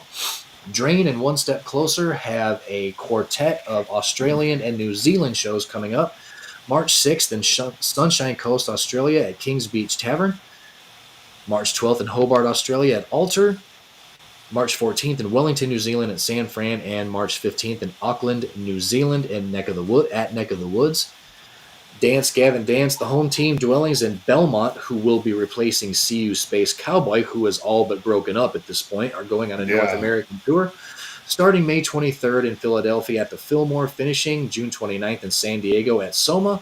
They will be in Nashville June 4th at Marathon Music Works. Over on Facebook, Exhorter has a U.S. tour coming up with Void, Heracleon, Freya, Restless Spirit, and Flesh Parade opening on select dates on varying lineups.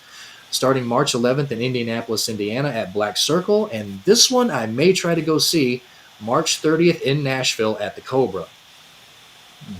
Oh, the Exhorter, yeah. I've seen that. I'm like at the Cobra. Like, I really? know. It seems like a really small. It seems like a small venue, but hey, guess what? We'll probably get to meet them there. So it probably would. So that's another reason why I might want to go. Over at blabbermouth.net for a couple, Dimmu Borgir has announced a European tour starting June 27th in Oslo, Norway at Tons of Rock, finishing August 17th in Kudrafen, Switzerland at Rock the Lakes. And last but certainly not least, Wasp has announced a European tour with Armored Saint appearing at select dates in England, starting June 7th in Berlin, Germany at Astra, finishing October 25th in Zelina, Slovakia at Event House. That is hitting the road for the 25th through the 31st. And then also one more to add: CU Space Cowboy and As I Lay Dying going on an All Broken Up tour. Right? Yeah. It's a one-man acoustic set for both bands. That's right. That is right. Oh man. Then Dana said, "Don't forget about Valkyrie's Fire playing in Chicago with Crimson Glory." Yeah. Yeah, Crimson Glory in May. So yeah, that's pretty good. Yeah. He's going to be driving the bus, so hopefully they make it. Well, in all honesty, between Nashville and Chicago, I mean, hopefully they do have an uneventful trip. I mean, we laugh. Well, yeah, I know, but I would feel bad if something happened. Oh so, God, yeah, absolutely. We'll edit that part of the show out if that happens. So it won't. It won't. I have total faith in Dana. Dana's a driver for a living, so I have total. He's used to damn near everything, all the elements, and all the non-driving drivers out there. So fucking A. Yeah, he showed us some places he's had to get into. That's like, man, there ain't no damn way in hell I could have backed that truck up. No. I swear to God, it looked like at one place looked like a gravel driveway he was trying to back into. I'm like, what the fuck? I think it was. Nah, it was something crazy. Yeah. Toxic Holocaust. Oh, Toxic Holocaust too. Nice. That'll be good. That's awesome, dude. Yeah, we saw those guys with Havoc. Yeah. Cool stuff, man. All right, I guess that will lead us over to our theme of the week before we get started on that. Here is last week's theme of the week, Black and White. So enjoy that one. It's only got about 50 songs on it, so not only about 50 songs. Yeah, I usually try to keep it around there now. I was like, I said if I can get to 50, then some of them I don't know. The one a while back was pretty. I think the me and you would wind up being like 70. Well, yeah. Thanks to Kayla and Victor. Yeah. I was like, wow. So. Well, the funny thing was I told Kayla I would start sending her every playlist once we made it, so she could. That's cool. She could help out. So that's cool. Yeah, man. Because there's a lot of stuff that we get involved in this stuff, and we miss a lot of stuff that sometimes we miss the obvious. It's kind of like the obvious ones are the ones that you miss more often than anything. Yeah. So probably not today, but we'll see. Probably not. But. The theme of the week is kind of a. I kind of wish we didn't do this one now. Some of the stories we read, but but I guess it kind of rolls in fits. I don't know, but theme of the week this week was Master and Slave. So I got the Master side of things. This one was a little bit more difficult than I thought it was going to be. Honestly, really okay. All right. Yeah, so I kind of got branched out a little bit with some of it, but that's fine. I try to get 25 or something. I think 1, 2, 3. I got 20.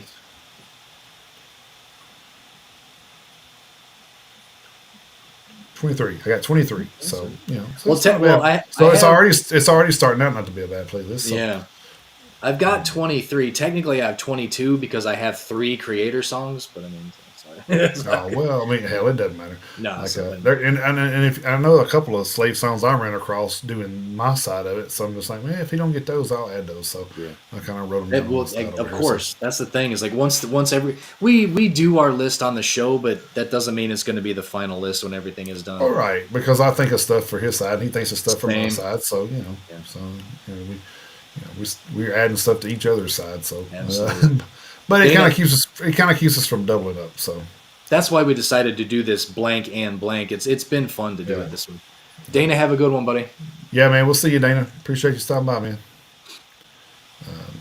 All right, got the master side, and of course, first, is probably one of my favorite all-time songs. Mm-hmm. Metallica's "Master of Puppets" from Of Master of course. Puppets, 1986. Then I had Machine Head, "No Gods, No Masters" from Of Kingdom and Crown, 2022. Then I had Halloween, "Soul Survivor," "Master of the Rings," 1994. Went with the album there. Um, Arch Enemy, "No Gods, No Masters," Chaos Legions, 2011. I had Demon Hunter Master from Exile, Oh, 2022. nice. Motionless in White Masterpiece, scoring The End of the World, 2022. This one was one that was actually in my liked songs, and I've probably never went back to it, like personally went back to it, but I'm sure it's came up a few times. But it's a band that I I think I kind of came across doing some uh, research and stuff before, and I'm like, oh. So evidently, because I listened to it and I liked it, Right. Yeah. it's in my light playlist. So, but this band's called Fireball Ministry. The song called "Master of None" is from the Second Great Awakening of 2003. I'm not even sure they're even a band anymore, honestly. But I was like, well, it's in there, so I'm gonna Yeah. use it. So Oh yeah. I listened to it and I said, oh yeah, this is pretty badass. I didn't see why it's in there. So there you go. Then next one was Hate Breed, Serve Your Masters from the Concrete Confessional, 2016. Gojira, Pain as a Master from Leon Font Savage, 2012. Then this one kind of went away from the Master itself, but it kind of plays into the Master stuff. It's upon a burning body, pledge your allegiance. So that's kind of what you would do to a Master. So The World is My Enemy Now, 2014. This one I kind of did the same thing, kind of went off target a little bit because I kind of had those, and then I'm like, okay, I might have to go off target for a little bit, and then I kind of like had to do some research and picked up some other ones. But next one was Anthrax, "I Am the Law," which kind of what a Master would tell you probably. Among the Living, 1987. Then I went with "Accept No One's Master" from Too Mean to Die, 2021. Oh Then yeah. I went with "Dope No Respect," which I don't know if that kind of I might go with either or there. So from Blood Money Part Zero, 2023. Then I went with Contortion's "Big Shot," which most masters think they are. Planet Parasite, 2014. Then went with Havoc Master Plan from Oh. Yep. Conformicide, 2017. Then I went with "In This Moment." This is where I kind of had to like play around with some other words because I was like, okay, there's got to be more than one word for master. So, Oh, of course. so went with "In This Moment," "Oh Lord," from Ritual, 2017. Then went with "Soulfly," "Master of Savagery" from Savages, 2013. "Lamb of God," "Overlord" from Seven, Sturm Undrained, 2015. I went with "After the Burial," "Behold the Crown," which kind of lords, kings, Mm-hmm. whatever. Sure. Evergreen, 2019. Went with Megadeth, "Mastermind" from Cryptic Writings, 1997. Exodus, "Lunatic, Liar, and Lord" from Persona Non Grata, Oh, 2021. that's a good one. Then I went with Halo Scars, "Lords of Hate" from Remnants of Decay, 2022. And then last but not least, Death Angel, "Lord of Hate" from Killing Season, 2008. So Nice. there's the master playlist. Very nice.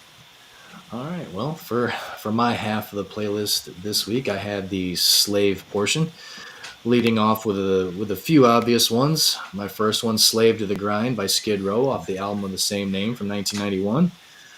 The next one is "Power Slave" by Iron Maiden off the album of the same name from 1984, and the reason why I wore the shirt this week. Yeah, there you go. Number 3, "Slave New World" by Sepultura off Chaos AD from 1993. Number 4, Slaves to Metal by Accept off Objection Overruled from 1993. Number 5, Slavery by Eradicator off of their Slavery album from 2015. Number 6, Slaves of Fear by Amon Amarth off Searcher Rising from 2011. Slave Machinery by Creator off Violent Revolution from 2017.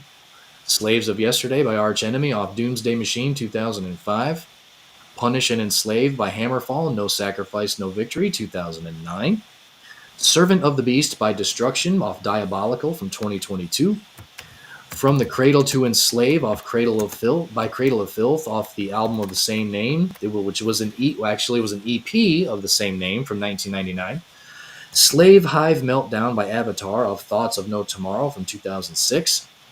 Enslaved to the Nether by Artillery off Legions from 2013. Enslaved by Nervosa off Downfall of Mankind from 2018. Human Slave Machine by After Earth, our friends in After Earth, The Rarity of Reason 2023. Slave to the Machine, Kill Switch Engage off Disarm the Descent from 2013. Not Your Slave by Battlecross off Rise to Power from 2015. And Metal John, this one's for you there, bud. Slave to the Dark by Iced Earth off the Dark Saga from 1996. Slaves of Babylon by Manimal off of Armageddon from 2021. And number 20, Slave Our Souls by Godslave off of In Hell from 2013. Yep. Which they have a new album working in the works as well. So we speaking do. of Godslave, yes, that's out of the woodworks, man. Yeah. One that I come off the top of my head was Malevolent Slave the Satisfaction from Self Supremacy 2017. That was one of the ones that I was thinking about. So we'll add that one as well. So, and there was another one too, but I can't remember. You'll think of it. That'd be fine. Yeah. It was. I think it was Lazarus AD. So. Oh, nice! I'm always down to add Lazarus AD to anything. Yeah. Pretty sure it was. Maybe it was them. It was them or Forearm. I can't remember. So. Either way. Yeah, either way. Yeah, either way. He's like, yeah, either way. So. Yeah, I'm good. Either way. Yeah. Pretty sure it was one or the other. So that is the playlist. We'll get that compiled. I'm sure later this evening or tomorrow. I actually just sent it to you.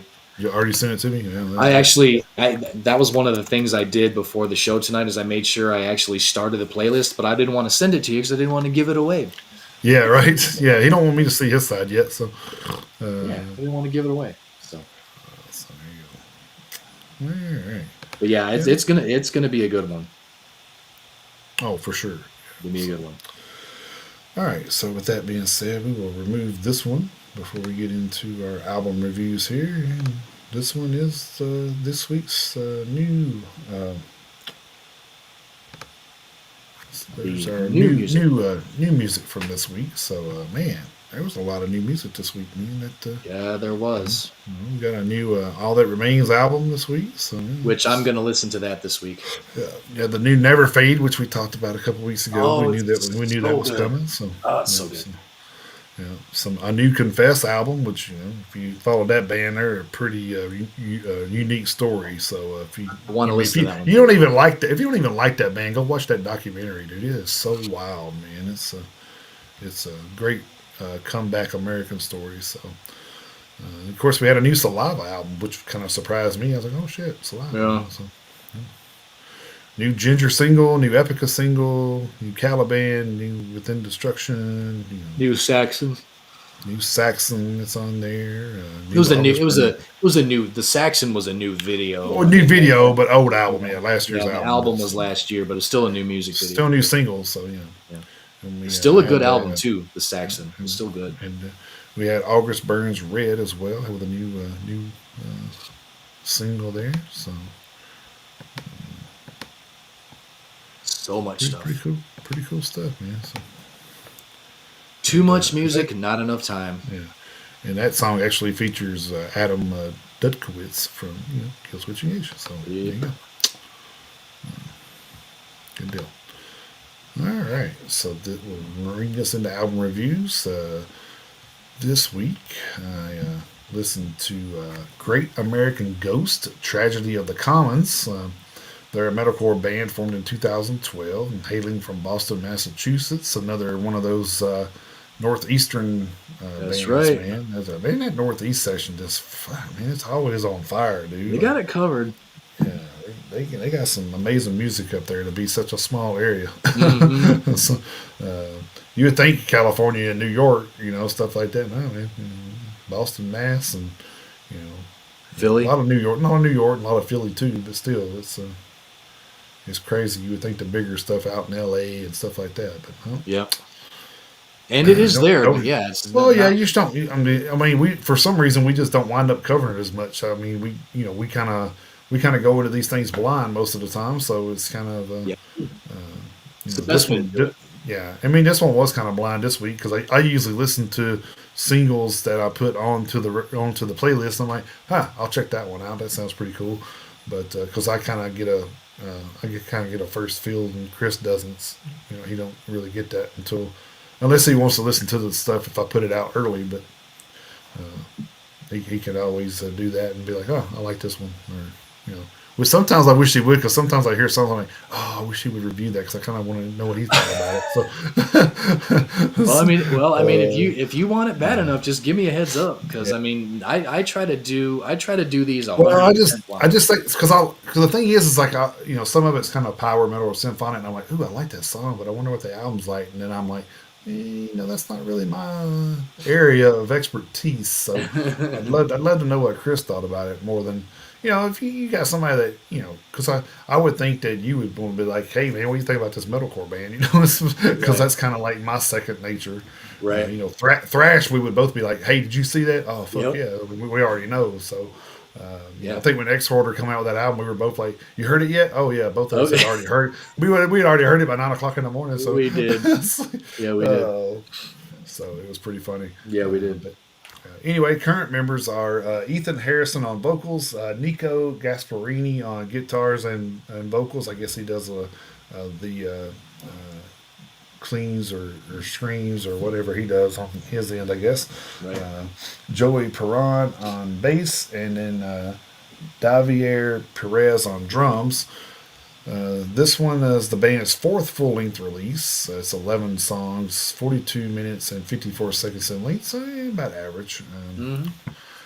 This one definitely fits into the metalcore mold for sure. Screams and cleans were balanced very well. I really liked the flow of the album. It was kind of in your face, kind of the rip your face off attitude, and then fast, and then it kind of toned down a few decibels here and there, and then picked back up. And so it's a good little, kind of set a pretty good little roller coaster ride there, I guess. So, Nice.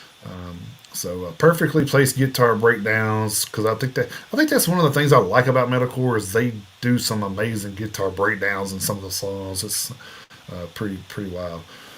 You get the solos most of the time. They do breakdowns. They know so Right. Yeah. so it's on the spot timing with drumming made for a perfect roller coaster ride. Like I said, for the ears. Some eerie guitar work on the ending of Ghost in Flesh. That track was really good, man. Like I was like, oh, this is so good. And then it kind of like it was like so like kind of it was kind of one of those that was kind of like back and forth with the pace, and then it just kind of eeried off with that. It was like it was so creepy, dude. Like I was listening to it, I was like, man, I could see this in a horror movie. It's like they just that creepy guitar outro, and I'm just like, oh, this is so good. And I think that what made it so good is it kind of went out with that, and then the next song had a scream lead in, Oh, so it was cool. kind of like, it's like, oh wow, that's pretty wild how they balance, kind of went out of that and back into that. I think the last time I talked about something like that was the Parkway Drive album with the Soul Bleach song, and I can't remember what song that was, but I think it was the one you don't like. If a guy can bleed, I think that's what it was.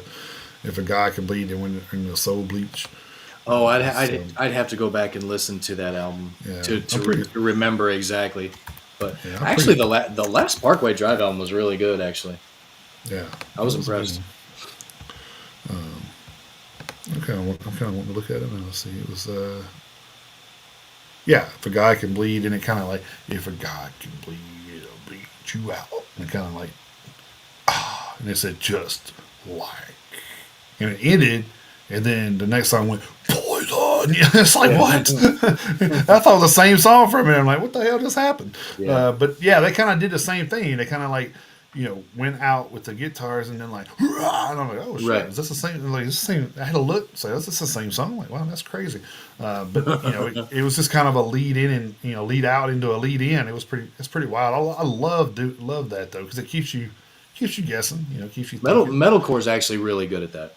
They are, yeah, yeah. So, I think this could be described as a Bleed from Within meets Whitechapel meets Gemini Syndrome. That's a pretty Jesus broad. Christ. That's a pretty broad metal allegiance there. I think so. Uh, the band's very diverse with their sound, so I'm gonna give this one four horns. Four horns. I actually got to do a write up too because I listened to another album last week and I didn't even do the write up. So, Oh shit. Okay. All right. Well, my album review this week comes to us from Black Talon, their new album Scenes of Agony. They are a thrash metal band formed in Edinburgh, Scotland in 2010. Their lyrical themes are politics, chaos, and thrashing. That's fitting. They are currently signed to Wasted State Records. They are a quartet consisting of Dave Taylor on drums, Rory Strachan on guitar, Johnny Steele on vocals, and Eddie Campbell on bass. This is their second full-length studio album with their debut LP Endless Realities coming out in 2015, so pretty decent gap between yeah. records number 1 and 2.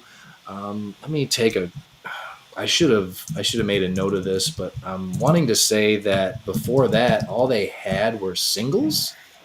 Um, no, I'm sorry. They had an EP in 2011. Sorry, Yeah. but this is their second full length album. The album itself is 9 tracks in length, clocking in at 46:16. Which actually with the if you take the instrumental interlude out at track number 5, it basically clocks in right at 45 minutes.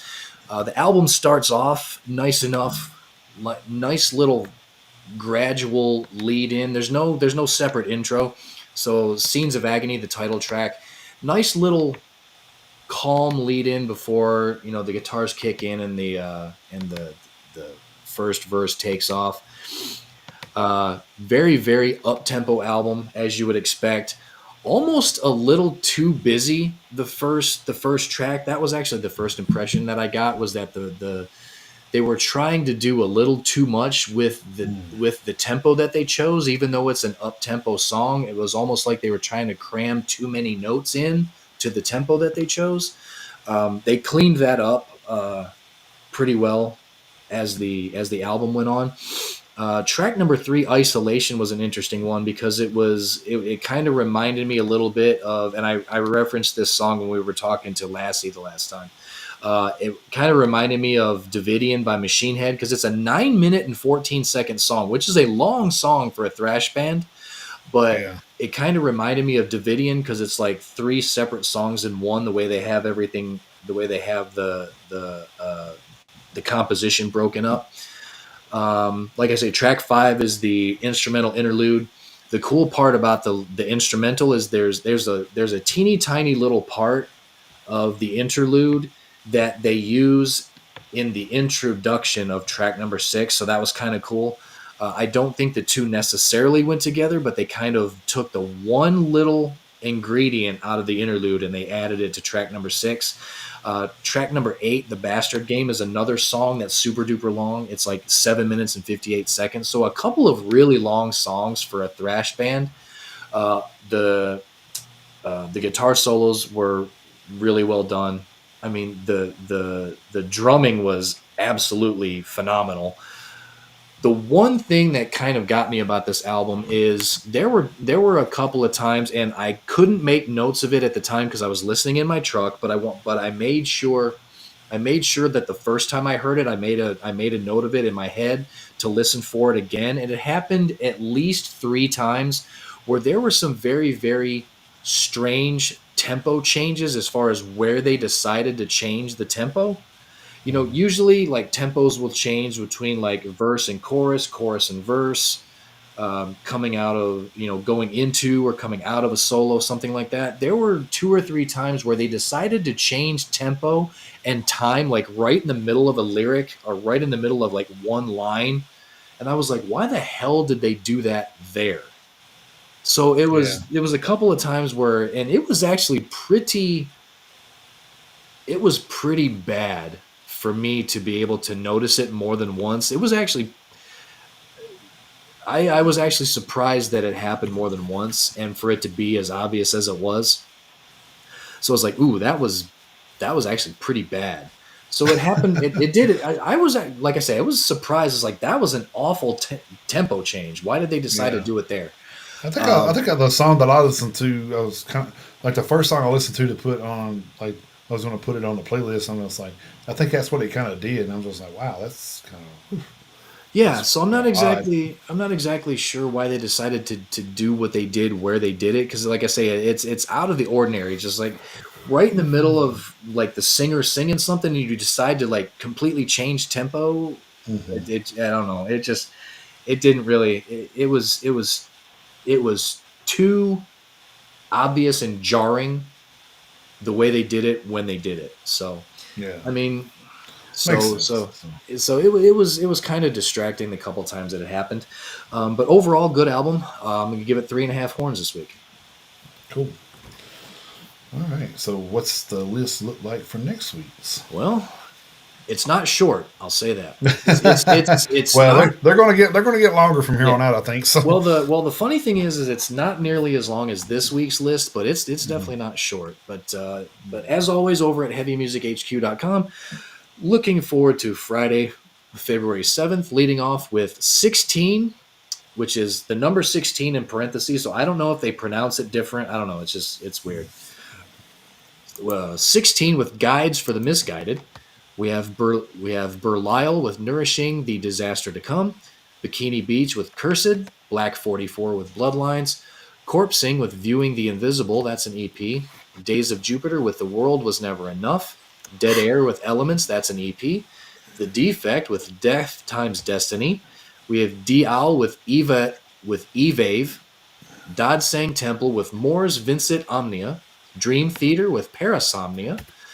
We have 2 re-releases from Daima Latva, The Land Under the Black Wings, Swamp, and Wormwood. We have Eigenstate Zero with Shape of God, Thought of Sun.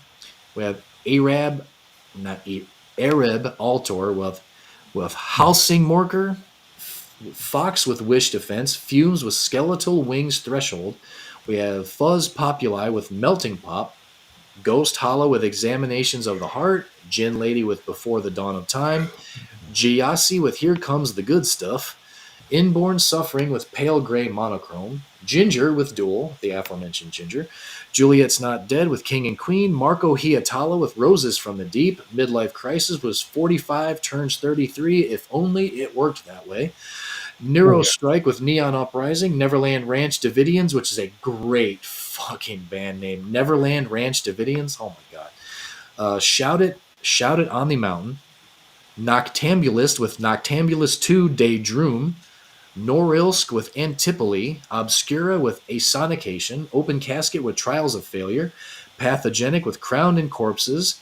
Phrenolith with Ashen Womb. Redwood with Sky Offering. That's an EP. Rise of Tyrants with the Abnormality in Structure, that's a re release for them. Rune Reader with A Frost That Never Thaws, that's an EP. Saber with Lost in Flames and Saber Without Warning, that is a re release without warning. Sakahiter with Samnite Black Metal, Saor with Amidst the Ruins, Sarcasm with Carnival of Atrocities, Shagor with Lake Salver, Sidewinder with March of the Eternal Heretic, that's an EP. Snakes in the Pit with Brothers In, that's an EP. Throne of Roaches with Chrysalis, Thunder Mother with Dirty and Divine, Transcomar with The Sea of Trees, Tumbleweed Dealer with Dark Green, Unrequited with A Pathway to the Moon, and Walnut Grove DC with Deeper. So, like I say, a shorter list than this week, but still plenty to choose from, and a couple of pretty big names on the list this week. You got Dream Theater, you got Ginger, you got Marco Hiatala with his solo album. Nice. Yeah. If I was, yeah. So man, we're not far. Man, March is going to be a banger, dude. Is it really? Yeah, I mean, you got the new Destruction coming out in March. You already know about Kill Switch Engage. I mean, that's just two. Like, Right. I was just looking at because I was kind of curious. I didn't remember seeing anything about the Destruction. I was like, oh, I wonder how close that is to coming out. So Yeah. yeah, yeah, it's gonna be a pretty good month, I think. So of course, not liking what some of the bands that we're going to come across getting there, but some of the Right. better known band stuff is about to start clicking and Yeah, it is. probably start coming out pretty regular. So Yeah. I mean, you start already talking about next week with Ginger. I mean, that's probably one Mm-hmm. of the Ginger and and that Dream Theater. Yep. yeah. So both of those are probably pretty good. Fans have probably been waiting on those for a minute. So I know our good And friend, you're our good friend in Metalheads Unite, Paige Taylor. He's a big Ginger fan, so he's yeah. uh, And so you're definitely and you're getting Dream Theater with Portnoy back in the mix too. So right, yeah, so, yeah. Which I think I didn't even put that on there, but I remember seeing something about how James Labrie was talking about how it just kind of like he never left, which oh, is I don't doubt that, man. They yeah, which just is the chemistry they have, I don't doubt it. yeah, which is pretty cool. So it always makes a difference when you got that kind of chemistry, I think. So 100%. yeah. All right, so I guess we can.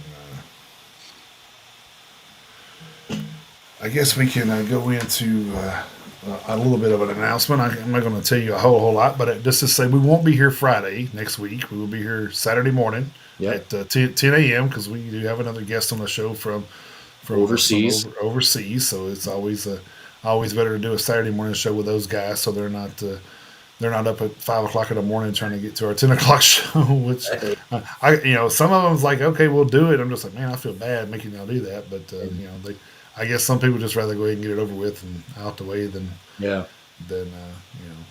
But Then trying to find time in the middle of their afternoon. So well, yeah. it's all a So matter of perspective. I mean, yeah, I mean, it's up to them. We don't make them do either or. I mean, if we they want to do 5 o'clock in the morning, I'll do 5 o'clock in the morning with them. yeah, So we get um, we offer the option. So yeah, yeah. So so yeah, and we're not gonna we won't divulge who, but right, yeah. but that actually it was a band that reached out to us, or actually their publicist did. Yep, So it was. so It was another one of those mhm. Yeah, albums that has been flooding our inbox. and I made the comment about, oh man, I can't wait for this one, and he's like, oh, you guys want to interview him? I'm like, yeah, fuck yeah. Yes. it's You're like, like yes. it's like yeah, hell yeah. So there we I go. mean, yeah, say less. I The rest mean, of yeah, that's right. Say less. But yes, say I less. think we've interviewed. I think we've talked to him before about interview. Was he not? He not. No, I think that was I want shit. to say. I want to say we went through this guy to get somebody else one time though. No, it was the same. It was Label, just different the person. same label, different guy. It Oh, was gotcha. Okay. I know. Like uh I know. Is it from the Never Obey Again label? yes. Oh, that was Angelo, wasn't it? Yeah, Angelo. That's who it was. Yeah, Yeah. same label, different person. Yep. Okay, gotcha. This guy's Curtis, right? Yeah, Curtis. Yep. Yeah. Okay. So we appreciate Angelo and Curtis for hooking us up Oh, with we absolutely do. some music to listen to before it actually releases, which is pretty cool. It's so cool that we're getting that And stuff. Oh, it's so cool.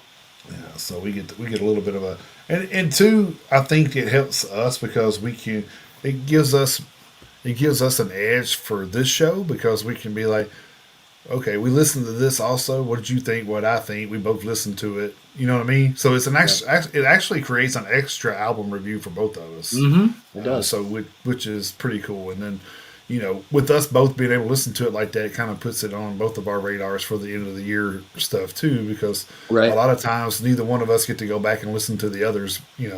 Four horn Very, albums. very seldom. Very seldom. We. I think I have included a couple of yours, and you've included a couple of mine before. So Yeah. it's not unlikely. It's just not something we ever have, that abundance of time to do. So And that's really what it boils down to. well, yeah. I mean, It's not that, like I listen, it's not like he listens to one that I end up just not liking it at all. It's just more often than not we're each compiling these lists as the year goes on, and with the exception of like some of the bigger names, or whether it's a friend of the show that's got another thing coming out, whether it's the Reality Machine or Never Fade, Extinction AD, something like that. Whether one of our friends has something coming out that we will definitely both listen to because they're a past guest, or it's like Testament, Anthrax, or something like Ginger coming out. A lot of times there isn't a lot of crossover between the two of us, just because it is literally just the two of us. Like we talked about before, we try to cover as much ground as we can, which means there isn't a ton of crossover. So it just happens. So what? So I don't know if we ever have to talk about what did you think about the Never Fade album? So Oh, it's phenomenal. yeah, what did you say? I gave it. I think it's a four horn I album think it's easily. So yeah, full horns, no doubt, yeah. Oh, cool. So we're on no the same doubt. page with that one. So yeah. So. Oh yeah, But the thing is by the end of the year we're going to have 64 horn albums. So we got to break it down to 10. So yeah, you know, unfortunately, every four horn album can't make the top 10 list. yeah. That's That's not how it 100% works. true. But that doesn't mean they're bad albums. It just means that's how competitive the year is. So I mean, That's you know, that's what it is. yeah, it gets more and it gets more and more every year. I It think does. so. That's why this year is like, oh my lord, Well, yeah, with because you got bands that have been sitting on stuff since the pandemic, or you got bands that put out albums and then when the pandemic hit, so it put off touring for a yeah. year. So then they had to come back and tour on that album. That's what. Testament's a perfect example Yeah, of that. because Chuck Billy said that. Chuck Billy said, "Why would I write another album? We ain't even toured on this one." It's Right. like, it's true. Why would you go out 100% true. and do that? I mean, when you can just sit on those for another album and then tour again. So, so there you go. So, and that's kind of where we're at right now. We had, Warbringers, kind of the same way. They come out with that one album, the shit hit, and they couldn't fucking tour, and then, you And know, that you just brought up another band that's got an album coming out in yeah, March. yeah, yeah. So that's what I'm saying. March is gonna be a banger, dude. March is gonna be a banger. So Oh man, the single that Warburger put out for that new album. Oh my god. yeah. I think Oh, I think Creator's working on new stuff too, right? I'm sure they are. I'm pretty sure I read I'm something sure about they that where are. Millie was talking about that. Right? That's what I'm I saying. but Like if all this stuff comes out this year, I oh think my the god, creator is probably looking more like 26, but 26. Okay, I think I think creator is a little bit more in the infancy of theirs. got you. I could Okay. be wrong, but I mean, it all depends on how fast they I'm get hey, done. I'm But not gonna lie. I was surprised when I read that story about Bullet from a Valentine having 13 in the 13 trigger in the songs, chamber already. I'm like, damn. I said that nuts. that that means we're probably gonna see some of that June, July release, and we're probably going to get some live stuff from it when we I was see about them in May. I was So just about to say that. Hopefully, yeah, maybe we'll get a new song. oh, I'm sure we will. I'm sure Oh, they'll play sweet. something new. They're gonna be like, "Hey, you got a new album coming out in June. You want to hear something new?" Well, fuck yeah, we want to hear something new. Hell, I wouldn't mind. I wouldn't mind Trivium dropping a new single or something on us while we're there. I don't think I don't think Trivium's they looking are. into doing anything new. I'm actually surprised they're touring again so quick because I think the last I heard Heafy wanted to take some time off, and I think that lasted about 2 months. And Well, that's the funny thing is that's actually a long time for him to not do much. well, that is true, I guess, but yeah. So anyway, with that being said, I guess we will wrap this bad boy up. Yeah. If you haven't seen the scrolls across the bottom there, you can check out our 24/7 streaming radio station at stream.trulyradio247.com/8008/stream. And then I'll let Chris tell you about where you can follow and like us. Follow us on all the socials, our Facebook group and Facebook page, X, Instagram, TikTok, Twitch, YouTube, Spotify, and Rumble. Metalhead Unite USA at gmail.com is our email address. So send us a line, or hey, if you're a record label, send us shit. We'll listen to it. Yeah, yeah, that's what we've been doing. So Yeah. seems like a seems like a we stay busy with that. We don't even have to go look for albums to review. So Not really. I mean, we really wouldn't uh, have to. yeah. All right. Want to appreciate Dana Appreciate for Dana stopping coming in by, and and we want to appreciate Metal John, Iced Earth Metal fan for John. coming by Yeah, and and also becoming a new subscriber. We greatly appreciate that. and we when we reciprocated the subscribe there. So Oh yeah, dude.